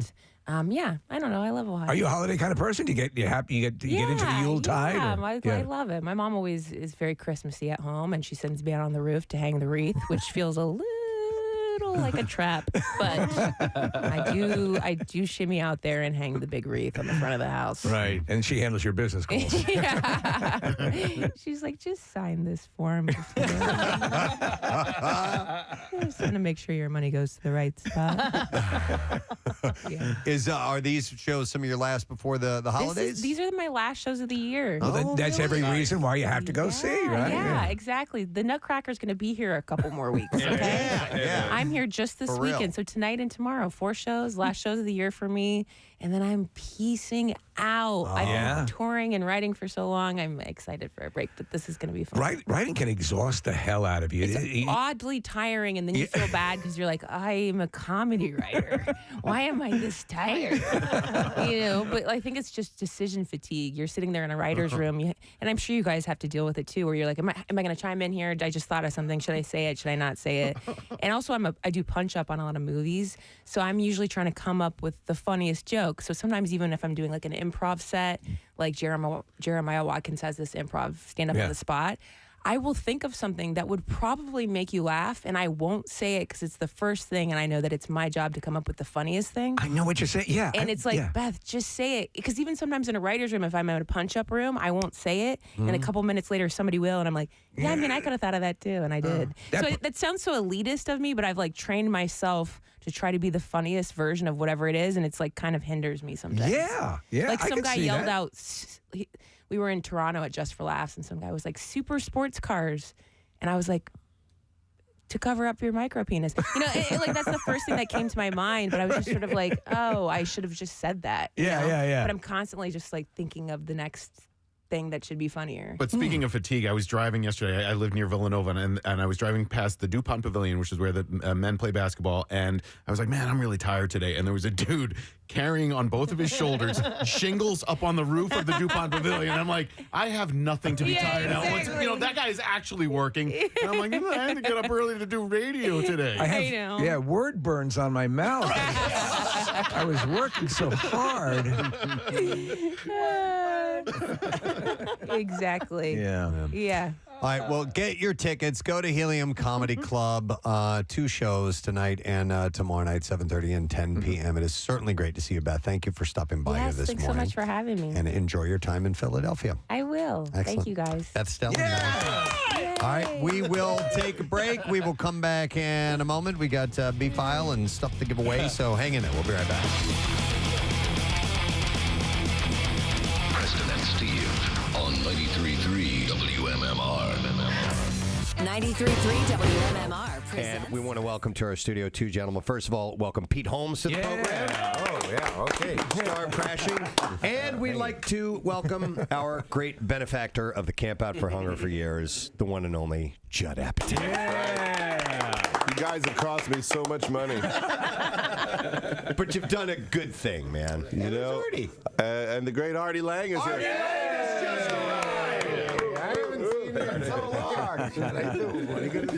They're doing their pleasantries. Yes. Artie's making his way over. We'll set him up on this. Sorry, this is better television than radio. Artie just walked in. He stole a cup from the hotel, it looks like. Get everybody set in place here. That's very cool. You got to put a chain on that like a pen at the bank. Wow. How you doing, Artie? All right, how you doing? The show, we were looking at the trailer. We love the concept, and this is actually sort of, Pete, this is your sort of a paraphrasing of your life experience. Oh, I thought you were going to say this was your baby. I was like, I've always wanted a baby. Yeah, it's a fictionalization. It's what Judd is so good at is taking something that's true. You know, I was religious. I did get married very young. My wife did leave me for a very small man named Rocco. He legitimately was named Rocco. Yeah, she left me for a boxer named Rocky. That is Boxer, real. wait, that's a detail I never heard. And here we are in Philly. It's so perfect. It's so perfect. But the show is much funnier. That's what Judd, we talked about what actually happened. The emotion we got correct, but then Judd is like, a real divorce isn't fun or funny or eventful. But you know what? There's a lot of sleeping and masturbating. Of course, that can be said of any lifestyle. All right, so I gotta ask about this guy because What's my excuse? I'm still doing that. It's been a decade. There's a little detail that I saw in the trailer, and it's when you come in and you realize that your wife is sleeping with another man, and he has tattooed on his chest the L from Laverne and Shirley. Oh my God! I know. I had to pause it to make sure that was legitimately. I wish we could take credit for that. Oh. That is the dude's real. That's George Seriously? Basil. Are you That's kidding? his real tattoo. Jesus. He's a friend of mine. He's hilarious. Because the character's name is Leaf. I thought he put the L on his chest to be show. funny in the audition. Wow. And he was like, "No, that's my daughter's name. Starts with an L." And I was like, "All right, well, everyone's going to be making fun of you on the radio." Oh, well, it's funny because we like to go behind the curtain on stand-up comedy and all of that. And this, Judd, correct me if I'm wrong, but this is catching the process in the open mic stages, which is almost never explored. But it's when a comedian who's finding themselves is the most vulnerable. Yeah, and you're vulnerable in your own personal experience to begin with because of finding the Laverne and Shirley guy. How dare you? And then you're trying to you're starting out in comedy. My question is, you're a hilarious comedian. How did you retrain yourself to appear that you're in your embryonic stages? Comedy is so hard. It's so easy to revert right back to the beginning, I feel. But Judd, you would have us do the same material more than once for the same audience, which would manufacture. Okay. We would just bore the people who were watching us tape. So I would just say, Pete, do your act. And he's like, well, how do I bomb? I'm like, just do it and then do it again. And by the third time, they're just going to naturally not like you. They hate you. They're so mad. So I would do bits that I've written recently and bits. It was nice to do jokes that I wrote in my early stages as well. But I like origin stories, you know what I mean? Like when I want to see how Batman becomes Batman, because there's more risk that he's going to get beat up, there's more stakes, you're more worried for him. And Judd and I were excited that there hasn't really been a show about a comedian becoming good instead of just already being great. And Artie, so you have, from what I see, you have him on your podcast. Right. Is that legitimately your podcast, or is this just made up for the show? No, it's people I could never get in real life on the podcast. I don't Sarah Silver for like 30 years. I can't get on the phone. But so it was fun for me to get to have Pete and Sarah there, and then we have my real producer of my podcast, came in, which was a great detail that I guess was not necessary, but No, we like to do that. We wanted to get some of the real people. Oh, I loved it. Sure. Yeah. It was awesome. I love telling him not to speak. If you talk, we owe you $1,000. Please be quiet. He's in Chicago. He's got a rare thing, an effeminate Chicago accent, which is rare. Like, it's usually Mike It's almost Ditka, impossible. but he's like, listen, guys, I've got to go to the Bears game, and I've got Bears tickets, and and he doesn't drink, but sometimes I think he likes to get out of doing me favors to tell me he drinks, and he goes, I'm hammered. And he lives with me, so he weaseled that, and it was like Felix. He told me he was going to leave in 2 months, and then so he just does everything for me now. There you go. And they put him on the show, which was really cool. I mean, he was very excited about that. As you're coming up as a stand-up comic, I love stand-up comedy. I've always wanted to be a stand-up comedian, but I realize how hard it is, and I'm not brave enough to get up on a stage and do that. But as you're doing this and you're doing open mics, and you have this vision of who you are, but that's not necessarily who you really are. Like you are who you think you are, and how you're perceived by your audience. So where do those two meet? And where does the success come from? Well, I think that's one of the interesting things we're exploring on the show is the role of failure and like a lot of pain and crappy experiences, kind of refining comedians into funny people. Because when you start, you're absolutely right. And the material you're doing is very bad and light and jokes that anybody could do. But the great thing about stand-up is it's so painful, you have to get better, or you'll just keep getting hit in the nuts. Can you say nuts? Yes, absolutely. We have a nice relationship with Mike Birbiglia, and what I should have said was nothing.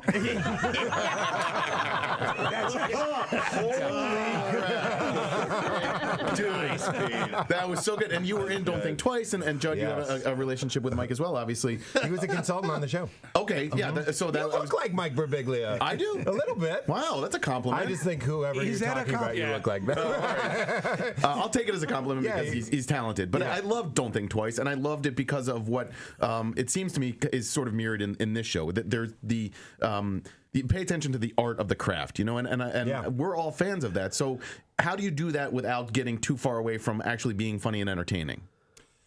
That's a great question. I don't know. I think we might have failed. Doesn't look that way. Well, it's about suffering. I mean, it's definitely about, it's a weird profession because you have to do it in front of people while you suck. Right. Yes. Yeah. Like, that's a bizarre part of it. Yeah. And so if you're trying to make money and you desperately need to pay for your bills, and it's hard to get anyone to pay you when you're bad at it. So it's strange. Hookers do that, too. It's really on the professional. They learn on the job. The hooker open mic scene is brutal.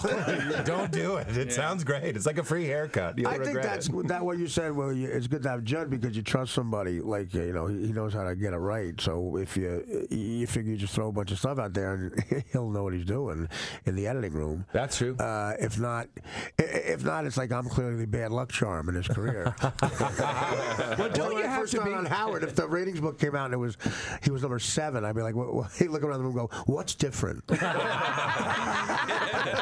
What's the reason we suck now?" Well, that's actually true. One of the great scenes in the pilot, and a big reason why I think we got picked up, was this amazing scene that Artie did, that Judd directed in the pizza place, where the film we shot on film, so you only have 15 minutes per reel, and Judd just yelled out like, "Artie, talk about what you would warn a new comedian about." And Mr. Lange here, I'm a mess and I can't, it kills it. Consummate professional, destroys the reel. Everyone applauds, like Nick Nolte doing an amazing monologue.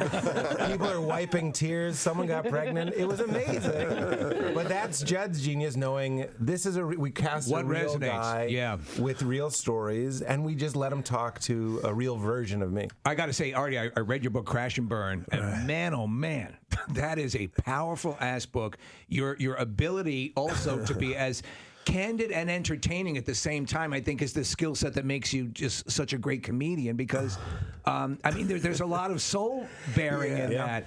And it's the Game of Thrones with heroin. It's unbelievable. Yeah. It's an amazing thing. And fewer breasts.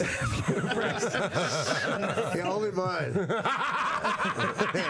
I'll say this though, I think you have a real solid dramatic capability. I know you're a Godfather savant. Why haven't you been? Does that entice you at all? The idea of perhaps dramatic acting, because I think you possess that ability. I've done it before, where people cast me and stuff, where they just say, I know you can do this. Like a director will say, I know you can do this. Don't worry about it. This guy cast me in a movie called The Fourth Floor. Yeah. In like 1998. And I told my agent, the guy had seen me on Man TV, and he said, no, I know Artie can do this. I was playing the murderer in this movie, and opposite Juliette Lewis and William Hurt. Right. And I said, listen, I can't go to the Yankee Padre World Series if I take this part. And it was being shot in Nova Scotia. And I said, so I'm going to have like 30 grand on something I'm not watching on television. And it's my team, so... You're Robin Williams in Good Will Hunting if he didn't meet his wife. I don't have to go see About a Girl. That's the riff of the year, I think. I'm more like Goodwill Forte. I'm trying to think of a will. Goodwill Forte. So he agreed to let me do it. I agreed to do it. Oh, you did do it. I did do it. It's called The Fourth Floor. And the director was wrong. Yeah. No, I think it was. I did a good job, but it's so funny. Juliette Lewis and me have scenes together the whole time, and I was used to acting with people like Norm Macdonald, comedians who were trying to act. And in the first scene, I'm supposed to yell at her, and I yell, and she goes, ugh. And then I thought I really scared her, so I went, whoa, I'm sorry. And the director said, no, she's acting. And I genuinely thought, but she was so sweet and got me through it. And I think I did all right, but I don't know. I would love to try that. Yeah, I mean, it's something that and it depends on the material. Yeah, I don't think Marlon Brando would have been any better than the guy who played the skipper in Alan Hale. It's just crappy material. Alan Hale in The Godfather would have been fantastic. That would have been bad. That's the thing. You can call Luca Brasi little buddy. That's I remember I was talking to Norm Macdonald. I was trying to get him to act in this thing, and that's always easy. And at some point we said, Norm, you know what? We're not going to have you do it. He's like, oh, good, because I don't know how to act. He goes, you know how I act is I'll think of like a guy from a show, and I'll just do like a impression of him. Like this. I was thinking about doing Inspector Luger from Barney Miller. I opened up for him doing stand-up once, and they would yell out stuff from SNL. I go, do Burt Reynolds, and he would go, I need the mustache. I never saw a comic just say no to something. He's a method. Excellent. Yeah. Well, good luck to you guys, and enjoy the evening in Philadelphia. So, Judd Apatow, Pete Holmes, Artie Lange, thank you guys crashing. I love it. We're going to take a break, and we'll be back in just a second. Stay with us.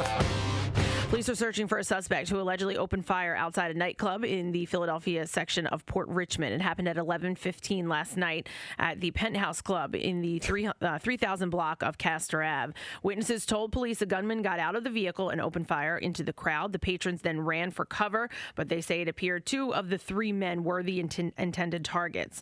Those men, after getting shot out, ran back into the club and eventually got into a vehicle without contacting the police. So there were 15 shots. They were shooting at three guys, and no one was hit. They don't believe anybody was hit. Stormtroopers? Many of the witnesses You guys can't hit anything. Yeah. say they hid for 30 minutes fearing All right, they thank would you be very hurt. much, Kathy. Do I need to ask what you're just doing? do the bizarre file. You're good. All right. Well, before that, I've been wanting this week, and I need to do this, I think, today, if possible. I wanted to, do I have a minute to mention this? Yeah. All right. So I have a black fingernail. Yes, I saw that. I smashed it. I was putting a golf club back in my golf bag. And this was a couple of months ago. Yeah. And I had my hand around the head of the golf club, and as I put it down, it smashed into another golf club head. And just like immediately, as soon as I did it, I'm like, that's going to turn black. It's going to fall off. So it's full. It's grown from like halfway black to fully black. Yeah. And so I realized I want a matching set. So I wanted Kathy to paint my nails black. And part of the reason was not only that, to have it match my one nail, is because watching Wednesday, they did a lot of close-up on her hands. Yeah, you like that? And she has the black nail polish. I've always thought it looked pretty cool. It looks cool. I doubt, like it looks cool on Jackie. Yeah. Like Jackie Bam Bam. It does. It fits. I don't think it'll fit on me. but I want to see anyway. You know what I mean? Would be the first time you ever had a fingernail polish in your life? Never had it in my life. Even in all your rocking days. Yeah, I was That's never. what I was thinking, Case. I wasn't a nail polish guy. I wasn't that. Wow. Yeah. Interesting. So I'd like to try that out, see what it looks like on me. So if we get a chance, maybe we can do that before the show's over, or Before the show's over? After the show's over. Something like that. Yeah. Anyway, I We just could do wanted it to- during a break if you don't, even if you have a live commercial, we could do it. By the way, real quick, I wanted to mention this. We have a new Daily Rush video, and it's called Regis is Dalton. Longtime talk show host and full-time dead guy. Regis Philbin returns in the role he was born to play. You can be the first to see the new Daily Rush video by subscribing to our YouTube channel. It's sponsored by Xfinity's Gig Speed Internet. Learn more at xfinity.com. And it's put together by our good friend and fellow coworker, Mr. Kyle Mack, which, by the way, I want to mention this. Kyle's band. Yes. Who's amazing, by the way. They're like this 11-piece badass R&B party band. He loves them, yeah. And they're called the FM Band, and I want to give a plug because he's playing Parks Casino tonight. That's awesome. It's kind of like a holiday activity. Yeah. Holiday activities. And that's Kyle right there. What time, by show of hands, what time is their gig tonight? I can't see it. Can Thumb. you It looks like a interpret? 9. 9 o'clock? Yeah. That was weird. He uses his thumb. Yeah. As instead of going like this. Yeah. He does the thumb and What is he, 1, 2, 4. European? Yeah. What are you, German? What are you from Isn't Finland? that from Inglourious Inglourious Bastards? Yeah, that's how they find out the guy's an American. Yeah, that's right. Maybe he's a Spoiler spy. All right. Thank you. And go see Kyle. They're amazing. You will have a good time if you're hanging out with those guys. All right, we can do the bizarre file right now. Here we go. WMMR presents Preston and Steve's Bizarre File. What do you do? What's going on? Kathy. The sponsorship that he handed to me, it was shoved in his butt crack. Like he had his pants he down. handed it to you from his ass. From crack. his ass. He had his pants down. This is a special crowd here, people. He shoved the copy in his butt And handed it to you. and handed it to me. No, I asked it to him. His ass was on the left side Yeah. of this. You are going to clean this, right? Maybe. Okay. He's not an animal. Because it's not just our copy; it's the rest of the. The rest of the station uses Kathy, it. do you have any extra little plastic Sanitary thingies? wipes? Wipies? Yeah. No, the plastic thingies that the Oh, the thing. binder I do. thing. Yeah. Yes, Okay. I do. Casey. I'll take it out of there. Hang on. We will rectify. new one. Rectify. Like rectum, which is where it was. This thing right now, and we will rectify. We will throw this away. Solidify. Yeah. Petrify. Okay. Bizarre file. Yeah. No, All right. we're not doing it. No, we're not doing it now. Sponsor. In fact, we've quit this segment for good now. Brought to you by Primo Hoagies. You can get a Primo deal on Primo. gift cards this holiday season. Buy a $25 gift card and get a $5 bonus card, or you can buy a $100 gift card and make a $25 bonus card and get a $25 bonus card. The hell are you talking about? This Christmas? Make it a Primo. All right.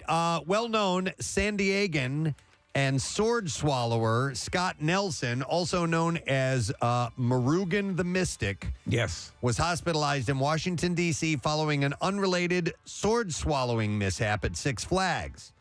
First responders were called to the scene following reports of a medical emergency. Did he hiccup? According to the production manager, Josh Bowen, he said it was not for an accident during the show, but rather for other unrelated health conditions. So Scott Nelson was transported to an area hospital in serious but non-life-threatening conditions. According to a GoFundMe page, 5 swords, he said, scissored my abdominal cavity. Oh! It also appears that I pierced the lobe of my liver doing it too. Now, do they know how that might have happened? Were there swords in his mouth? It's an investigation. No, yeah. So a part of Nelson's lung was removed. Oh. And doctors did not think that Nelson would recover from the health Must have scare. been an off day. He said, what? Go ahead. He said, I had no idea just how bad this was.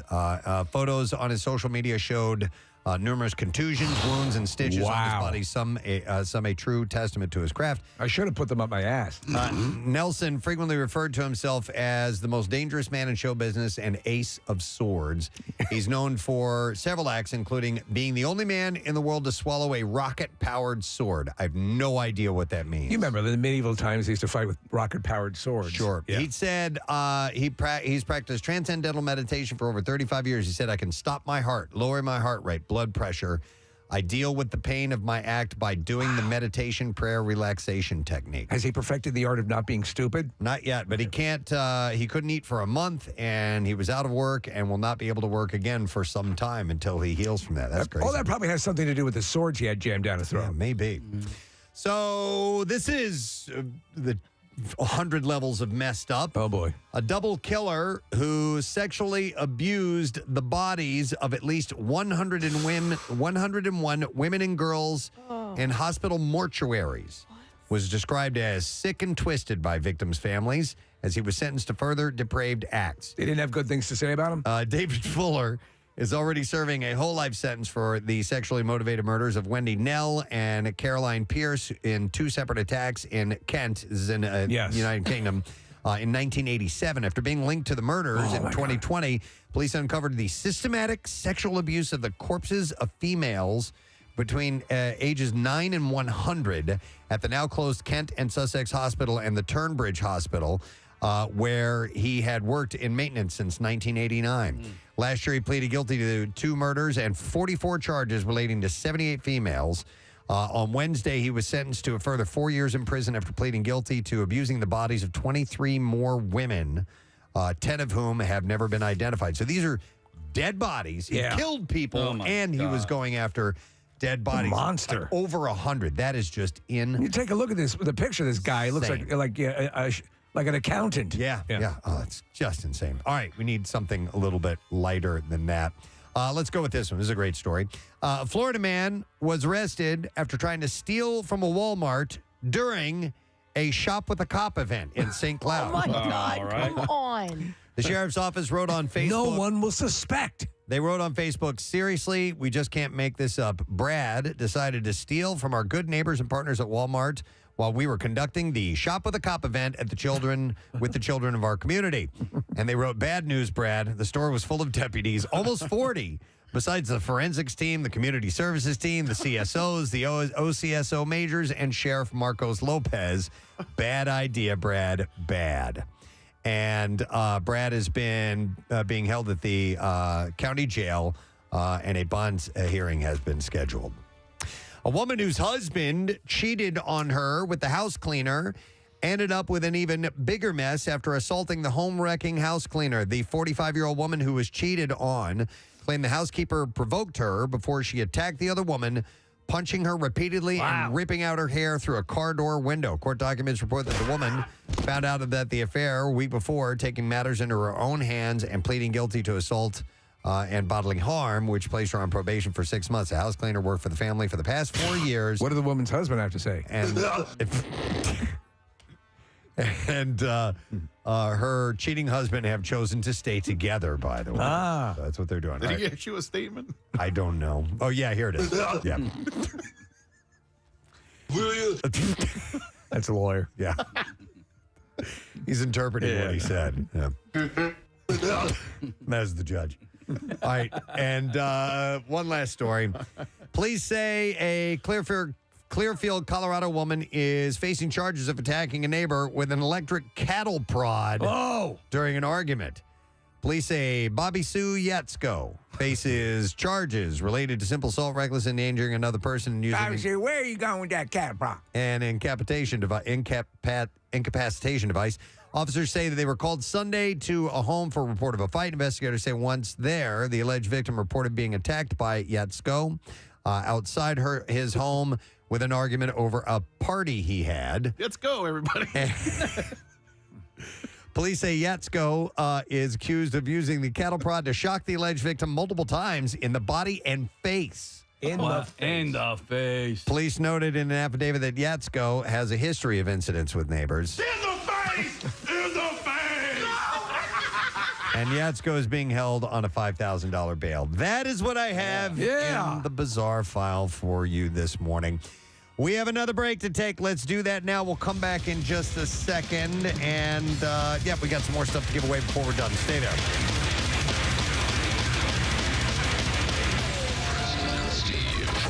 On 93.3 WMMR.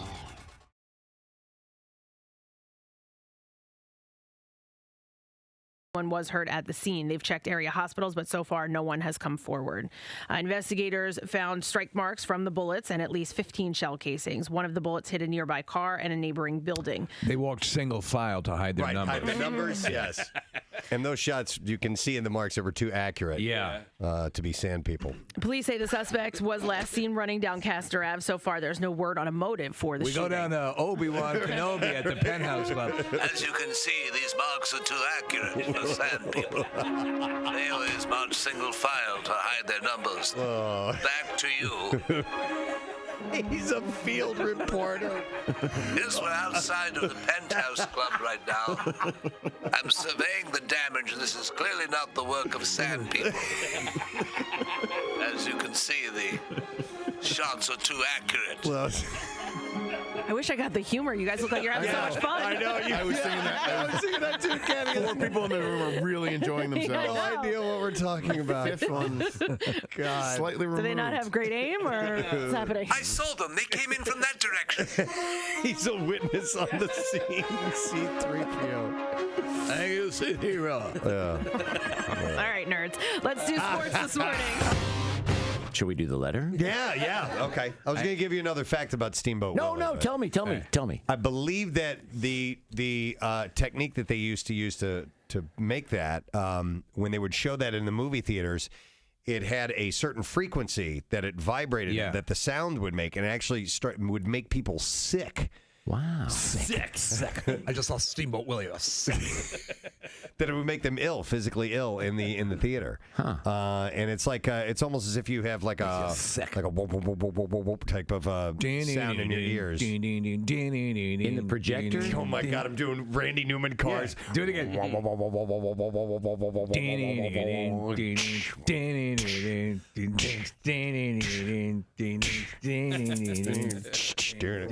You said Randy Is Newman.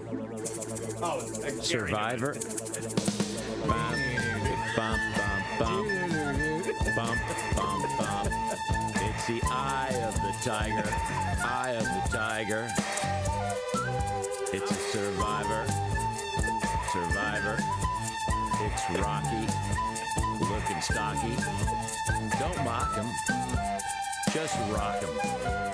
Wow. Here in my car. God almighty. That was some of the best verse spitting I've ever heard, Pierre. Rocky looks stocky. Rocky, well, looking stocky. Don't get too cocky. Now we can do the letter of the day. Fantastic. Here we go. Preston and Steve on 93.3 WMMR. Now, the Daily Letter. I'd actually like that to be on the Daily Rush. It was the very end of the show, but... Well, you started to do the sound, and I heard Gary Newman. That was fun. All right, the Preston and Steve show is brought to you today by the letter U, as in utility. All right, and we have a trip for you to L.A. for the premiere of Warner Brothers Pictures' Kong Skull Island. On March 18th, Kong Skull Island hits theaters nationwide on March 10th, mind you. So we'll give that away tomorrow. It's a very cool thing. How about the show today, Pierre? So we got more Philly Home and Garden Show tickets at the Expo Center Friday through Sunday, which will be fun. And we've got a block of Avenged Sevenfold. Yesterday we did Volbeat, one of the opening bands for Metallica. Avenged Sevenfold, another of the opening bands. And... right? Wow. Oh, yeah, Kathy has her lipstick on. Oh, my God. Hello. Wow. Do you know That's horrible. What it looks like is it looks like you've been huffing paint.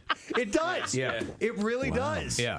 You know what though? I'm thinking. So it's one of these little samples that comes in. You can where you get like a little bag of samples. It's something you can subscribe to, and I did it for years, and that's what this is from. But I'm thinking it might not even be lipstick. Really? Yeah, I don't know. Maybe like a liquid. Car paint? No, like a liquid eyeshadow or something. Because the way it's sitting on my lips, it's not. It doesn't feel like lipstick. No. Well, it what does not the feel like bottle lipstick. say? It doesn't. It's just a little tiny sample, so it doesn't say. What color is it labeled as? No idea. Fragrant pink? Oh, it's like a gold. Metallic gold. There's a character that Dave Chappelle does where he's a crackhead. Yeah. And, that's what he looks like, yeah. What's his name again? Oh, I wish I could remember. Rose gold, Pierre. Rose gold. Okay, so it's got a little pink or red in it. Kathy, give us a big toothy Kathy smile with those. Wow.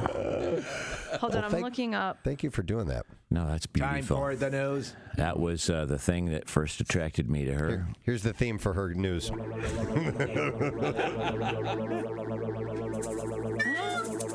could be like Eye of the tiger. Eye of the tiger.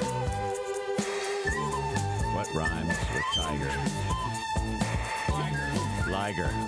Have a lager because it's beer week. Okay. Don't be a freak. Honestly, if we don't sell those as albums, two separate albums, I think that's album worthy. All right, we shall see if we can get an answer to this question. What kind of a tower do we want named after us in Bristol? 215-263 WMMR. I will go to Dan. Let's see if Dan knows the answer. Hey, Dan, how you doing, bud? Yo, what's up? Yo, Dan. What kind of what kind of tower do we want in Bristol? What kind of tower? Milkshake. Yeah, he said it. Milkshake. Hang on a second. He's using that vagina lipstick. Yeah, he's trying it out. Dan, hang on. We're going to get your information, and we are going to set you up with a 4-pack of tickets for the Progressive Atlantic City Boat Show. March 1st through the 5th at the Atlantic City Convention Center. And you can visit them at acboatshow.com, by the way. Boat show. Boat show. Going to the boat show. Lots of boats. What's that over there? It's a boat. What's that over there? It's a boat. Boat show. Boat show. Boat show. Boat show. At the boat show. See you at the boat show. Boat show. Boat show. Boat show. Boat show. Boat show. See you at the boat show. Atlantic City. Boat show. Now, Preston and Steve's Music News on 93.3 WMMR. You're a real crumb bum. I'm gonna do that again. And we'll only get one more. We only get one more day of that, folks. And we had a story the other day about a home coloring procedure that you can do for hair. Yeah. And we're gonna try it out today. We're gonna give this a shot. Should I reveal what by all it is? means. Apparently, you can color your hair with Nutella. You know, the dip, the chocolatey. Hazelnut dip. I love it. It's one of my absolute favorite things to eat. And so you've always had an issue with. I used to dye my beard because I have a gray beard and I have darker brown hair, little tufts of gray. Yes, but distinguished. Anyhow, and so it's a stark contrast between the two. And I used to dye it, and then I found out that I'm allergic to the hair dye. Yeah. And I mean, like painful burns on my face. I should have shaved today. Damn it, I didn't do it. I have a little bit of. Well, what do you? No, that's if okay. you I shave, feel like you need it. I want it longer. Yeah. Okay. All right. Anyway, I'm the stylist in this, by the way. Okay. Yeah. Kathy is going to be a stylist. So we're going to try dyeing my beard with Nutella today. So Kathy's going to nut all over your face. She's going to nut on my face. Well, there's this. It looks like in the video anyway, if this even works, is that there's some condensed milk. So yeah, I might lick your face, dude. I might be licking your face. You want to start with that? It'll look like you. I know. Kathy's nutting all totally glazed me. Anyhow, so we're going to try this out today, and we'll see if it works or not. Ooh, Kathy is putting on rubber gloves. Oh. Ooh. What are we doing here? I think we're getting a rectal search. Call Dr. Mike. Sir, what are we going to do here today? Oh, okay. We're doing the role full play. treatment. Yeah. Role play. All right, you're a border guard. I wanted to darken up my beard a little bit. You know, it's kind of salt and pepper, but I'm allergic to chemicals, so I need something a little more natural. Oh, I know what we can do. I have Nutella and something that looks like man juice. I love that stuff. Man juice and Nutella. Let's give it a try.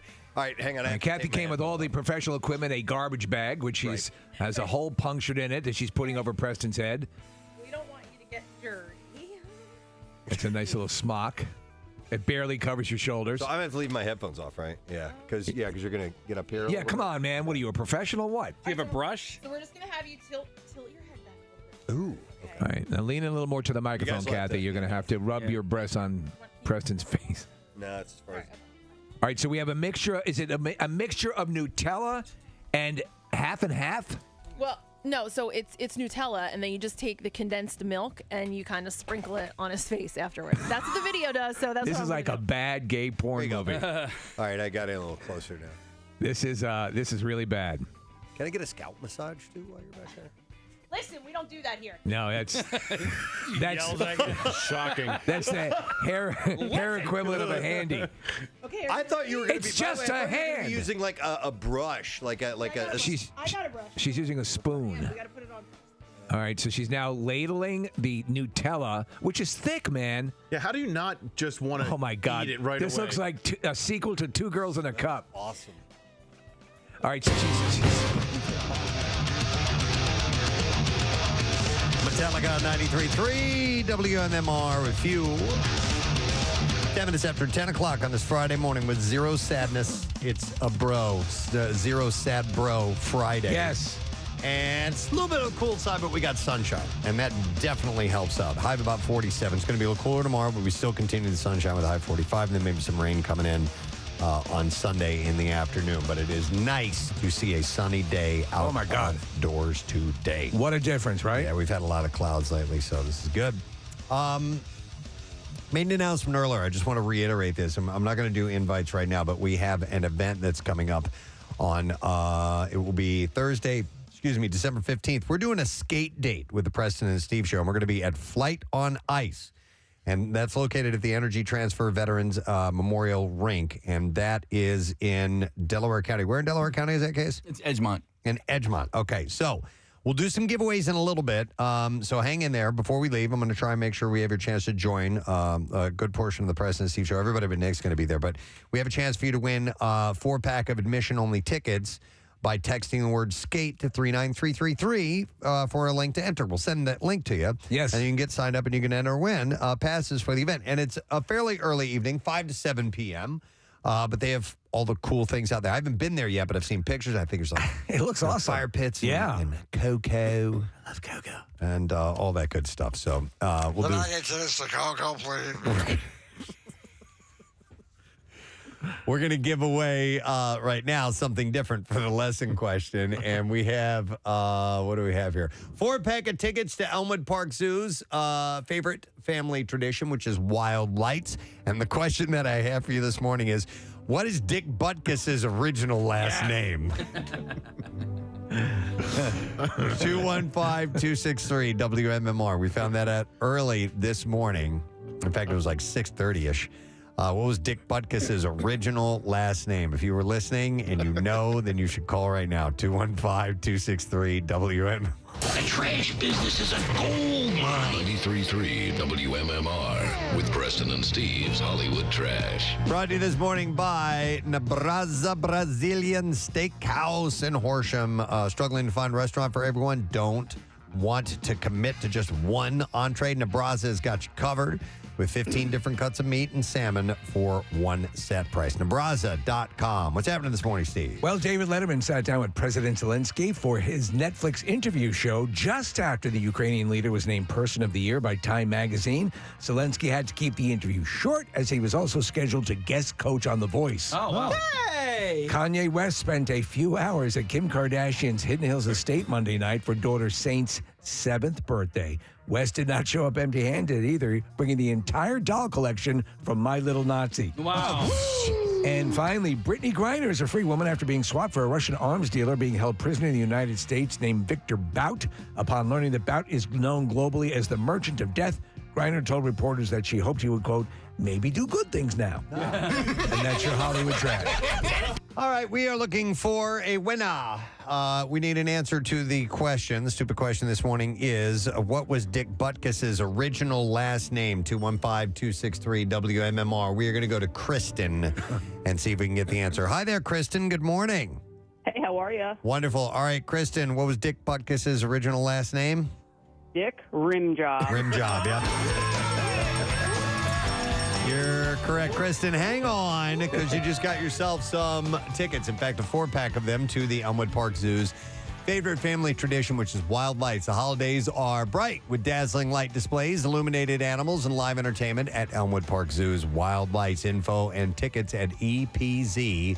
wildlights.com. Now, Preston and Steve's Music News on 93.3 WMMR.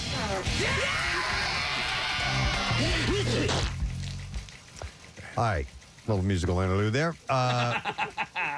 Brought to you this morning by Manhattan Bagel, and you can treat everyone on your list to a gift that's always in good taste, a gift card from Manhattan Bagel. Buy a $20 gift card and get $5 free for a limited time at manhattanbagel.com, manhattanbagel.com, participating locations only. Just a handful of items. We'll start with this. On Thursday, Aerosmith canceled the final 2 dates of their Las Vegas residency due to Steven Tyler's undisclosed illness. One of the shows was only hours away, while the other one was scheduled for the upcoming weekend. The band's statement read the decision was made on the advice of doctors. A similar announcement was made earlier this week when they canceled 2 other shows. According to Billboard, a spokesperson for the band could not be reached for comment on Tyler's diagnosis. Earlier this summer, Aerosmith canceled some concerts while Tyler entered a treatment program for his struggle with drug addiction, and he had relapsed after using pain meds following foot surgery. So not really sure what this one is all about, but that is the latest on that. Tool's Danny Carey is due in court next week over alleged assault in connection with his arrest last year at Kansas City International Airport. Carey has a hearing in municipal court scheduled for December 15th. He was arrested on December 12th of last year for an alleged assault at the airport. TMZ posted a video of the incident where Carey can be heard berating the officers and telling the person filming him to videotape all this. And the musician kept asking one of the officers, "Who did I assault?" exclaiming, "I just want to get the F out of here." At the end of the video, 2 officers could be seen pushing Carey against a glass wall outside of the airport, with one officer ordering Carey not to get too close to them. And the officers then put the cuffs on his wrists, with one officer telling the drummer to, quote, "quit resisting now." So we'll see what happens when he goes to court. Pierre made the announcement yesterday. Billy Joel added 3 new dates to his itinerary.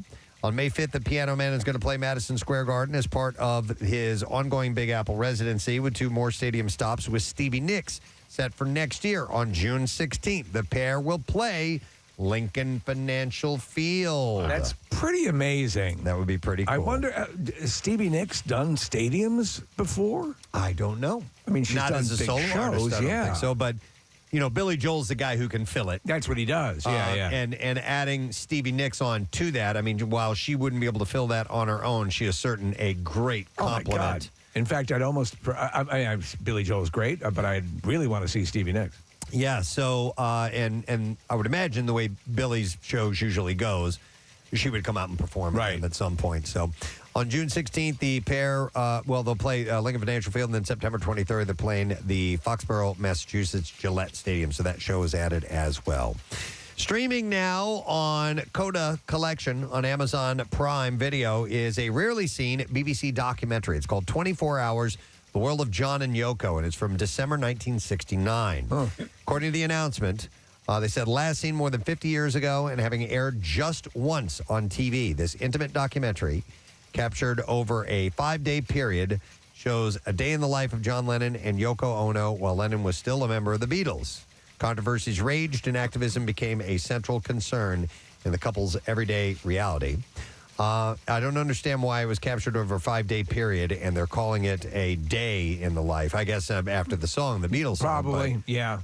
You would think that it would be one 24-hour period. But nonetheless, that should be pretty interesting. Seeing that do we still have any of those Cocoa Krispies? Yeah, it'd probably be that boring if they just did one day. But, it hasn't been seen in 50 years. It aired one time. So it's either really awesome or really bad because it only aired the one time. I don't really know. It completely stinks. Yeah.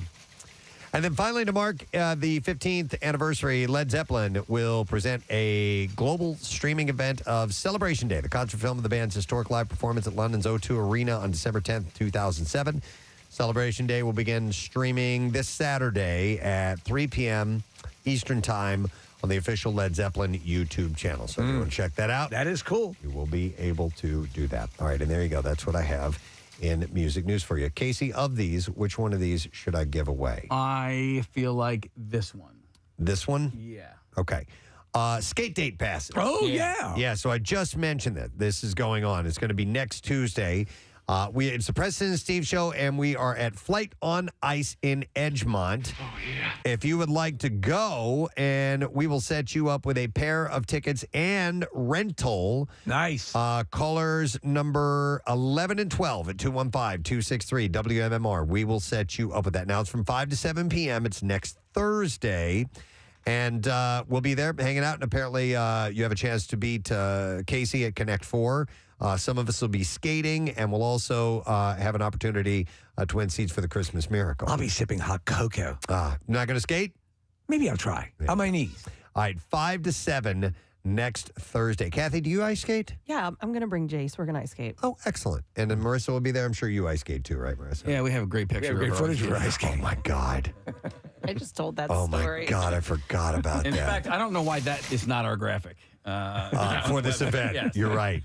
She was doing her Superman impression. There's a picture of Marissa. It was when they did the Winter Classic in Philly the first time they did it. And Marissa's there for a skate event. And there was a TV show, and she fell. In the background. In the background. You see her. But I mean, not just falling forward, legs up in the horizontal, body floating. She in took the air. flight. She took flight. It was amazing. All right, so maybe we can recreate that while we're there next Thursday. All right, we'll take a break. We'll come back in a second. We'll wrap up the show. Word of the Week prize. Giving that away when we return. Stay there. Preston and Steve Preston and Steve. on 93.3 WMMR. Yeah, It yeah. says patches, so I'm gonna do. Save that. Save that to the hard drive. And then I'm gonna rub it in. All right, so he's got dollops of what appear to be crap on his beard. It's Nutella, though. Are you putting that in his nose? Oh, my God. Don't you want your mustache done? God, what a soothing voice. She's got a can of condensed milk. How are you going to pour that on his beard? They did in the video. You got to pour it lightly because it's a full, wide open can. Oh, my God. What are you doing? She is. What are you doing? What? It's hot. Dude. Oh, my God. You're dying Oh, of that. my God. She poured like an going 9 down- ounces. It's going down his neck. Mix it up and rub it in together. That is a filthy mess. Oh, okay, now she's rubbing it in. Okay. This. Because he had a giant mix it glob. What do they call this? This swirl, this frothy swirl that occurs after backdoor stuff? I don't know. They don't call it it. Is that felching? No, that's with the straw. Schmegma. No. Oh my God, this looks Ew, disgusting. the condensed milk is making the Nutella like Yummy. gross looking. And No, this is not yummy. This is weird. Oh, well, there we go. Yeah, it's coming in together nicely. Get up on the sideburns there, Kathy. okay. Yeah, you can do sideburns. All right. I mean, yeah, I mean, because it's right now, it really does look like someone took a full-blown dump on your face. It really does. But this is, okay, so when you're done nutting on his face, let us know when you need to. How long does it need to sit for? That's the mystery. I don't know, Kathy. Like 2 hours. That's it? Is this just a practical joke from the Nutella world? Seriously, I think it might be because this condensed milk is really making the consistency of the Nutella disgusting. Well, I just wanted a pearl necklace, and now I have one. I'm breaking out my camera. I'm going to put it in. This is part of the one DJ in a dumpster.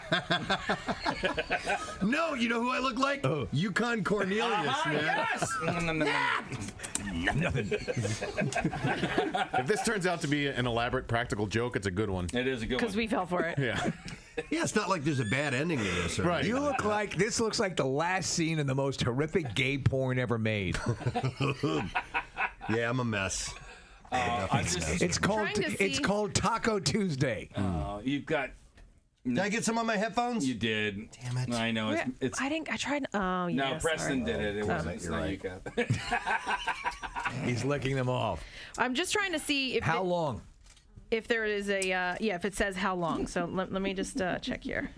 So this is a beauty hack. If this works, you might have something here, Preston. I would do it. I would not do it this way. So we're going to do a post Nutella reveal.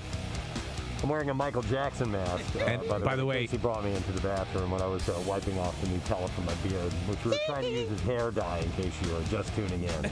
this looks all right. So if you didn't hear that, he's wearing a Michael Jackson mask. currently, because we're going to get a reveal on air. He had Nutella in his beard as a dyeing agent, and we're going to find out if it works. I will tell you what? You look better with that Michael Jackson mask than Michael Jackson ever looked. It's white Michael Jackson, by the way. Okay, so you guys ready? Yeah. All right, So before we before we reveal, you took a peek. Any feelings before you reveal to us? No. Okay. I'm going to let you guys take a look. I right. don't want to tip the hand. All right, so we can get a drum roll case? Yeah, here we go. All right, Michael. Reveal. And here we go. So the exact same. Not a damn thing. Well, your skin is a little dyed on the cheeks. It's nothing. Nothing. It's nothing. Literally anything. Nothing. It is a complete lie. Damn it.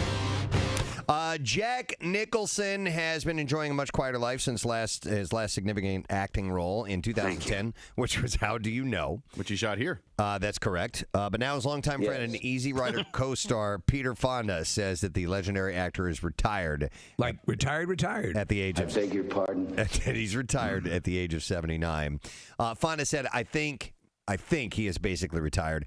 I don't want to speak for him, but he has done a lot of work, and he's done very well as a person financially. What kind of project do you think would get him out of retirement and acting again? And I have something in mind, Monster Trucks 2. Oh, really? Wait a second. There's an actual monster in the... Oh, that's perfect. No, I think Connery's up for that role, Steve. Yeah, this thing just puked in the glove compartment. It's all right. It's just a monster. It's very benign and benevolent. Kind of reminds you of like a whale or something. But it's got tentacles. I don't know what the hell it is. It's a disgrace. So it's a buddy movie. Yeah, that's it. Well, Connery... I can't even put my drink in the cup holder because the monster's tentacle is blocking it. Calm down, you old idiot.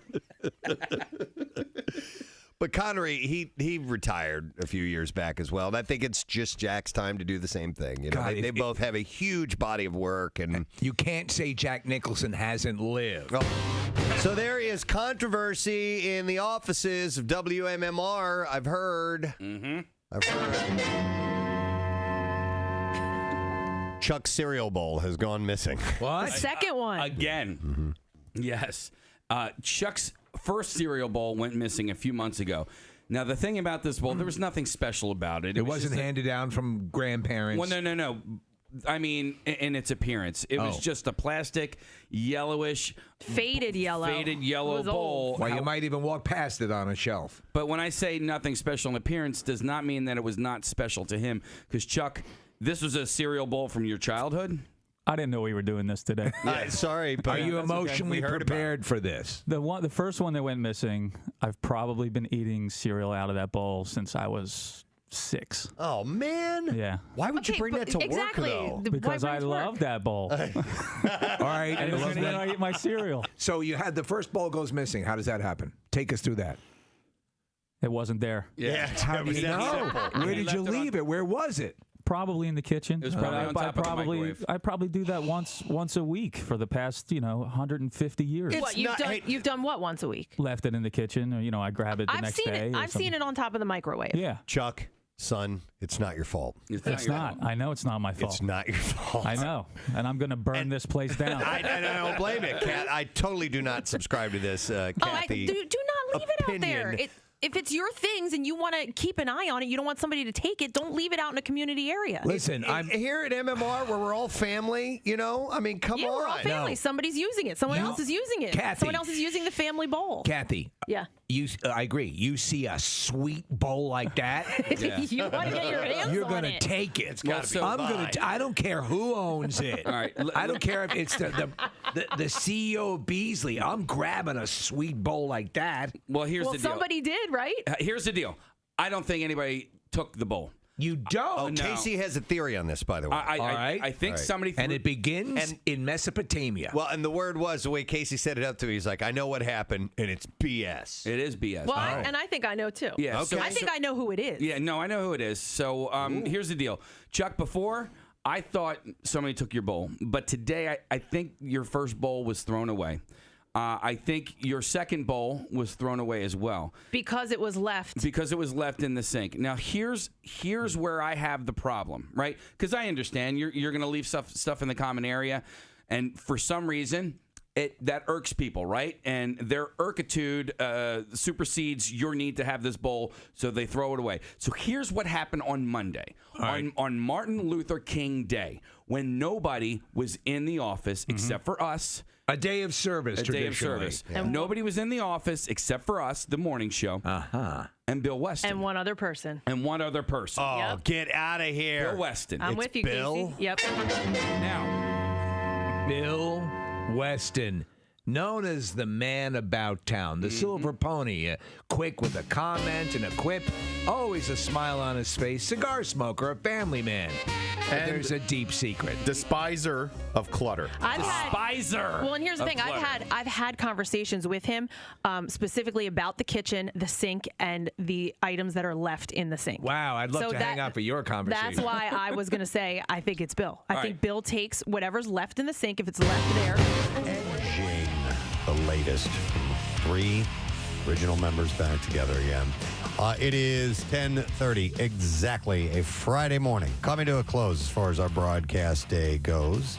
And we'll get the letter in a moment and pass along that Word of the Week prize. But today, it's been a lot of fun. It has. I've enjoyed it for the weekend. And I would like to thank our guests who contributed to that fun. Jay Pharoah. Yeah. Jay Pharoah is playing Punchline Comedy Club tonight, and he will be there 7:30 and 9:45 each night. So tickets at punchlinephilly.com. And then we had another comedian, and it was great to have Beth Stelling here. Yeah. Beth is playing Helium Comedy Club, and shows are 7:30 and 10 p.m. You can go to heliumcomedy.com. Great guests today. They were. A lot of fun. Let's do letter of the day, and I believe we're going to get that from Casey, right? Yeah. Here we go. Preston and Steve on 93.3 WMMR. Now, the Daily Letter. And the Preston and Steve Show is brought to you today by the letter. S as in sloth. All right. And we'll take caller number 6. At 215-263-WMMR, and we'll see if you know the Word of the Week, and we'll see if we can set you up the prize. Nick saw this story on TMZ, and we need to pass this along, but Bam Margera is in the hospital, and he's got a serious case of pneumonia, and they have him on a ventilator. He's apparently, he's in the ICU, but he's stable. All right. This is according to TMZ, but he has a serious case of pneumonia complicated by COVID-19. So that's all that I know. They reported that a little while ago. So hopefully Bam is going to be okay, and they get him back up and running again. So we'll let you know. Find out anything about that. We'll address that next week as well. Let me see what else we need to do. Well, I guess we can just get our winner. We can roll, man. All right, so let's go to Aaron. 93. Yes. Yeah, hey, Aaron, how you doing? I'm great. Excellent. All right, so do you know the Word of the Week? Germs. Zappa zappa goo. Yeah, that's it. Germs is correct. Aaron, we're going to say Zappa cool, man. You are on the radio. We're going to set you up, Aaron, with an Omaha Steaks holiday prize package, and it's loaded with a gazillion cuts of meat, my man. You're going to enjoy this, okay? Thank you. All right, You're congratulations. welcome. Hang on Thank the you. line. Aaron, we're going to set you up, and it does come with 4 butcher-cut filet mignons, 4 boneless pork chops, 6 air-chilled chicken breasts, special Omaha seasonings, 8 each of their Omaha burgers and hot dogs, plus a potato side dish and dessert for 4. And you can give the gift of perfectly aged, tender, and delicious Omaha steaks. Use the promo code WMMR at checkout and get $30 off. Minimum order may be required. Go to omahasteaks.com for all of the information. So we'll set them up. And then we just need to take care of these little bits of information like our sponsors. So I would like to thank our sponsors. President Steve Show is brought to you today by Dunkin'. The President and Steve Show runs on Dunkin'. Also brought to you by Acme Markets, fresh foods, local flavors, and by Trinity Rehab, locations all over and now open in King of Prussia, Trinity-rehab.com. Next weekend on the program, we will have Christmas Miracle giveaways, Skate Date giveaways, Avatar giveaways. Wow. A bunch of other stuff I would imagine to give away too. And in studio, Dan Soder is stopping by. So we'll have that and a few other guests as well to add to that list next week. So that's it. We're done. Rage on. You have yourself a fantastic weekend, gang, and we'll see you on Monday. Bye-bye.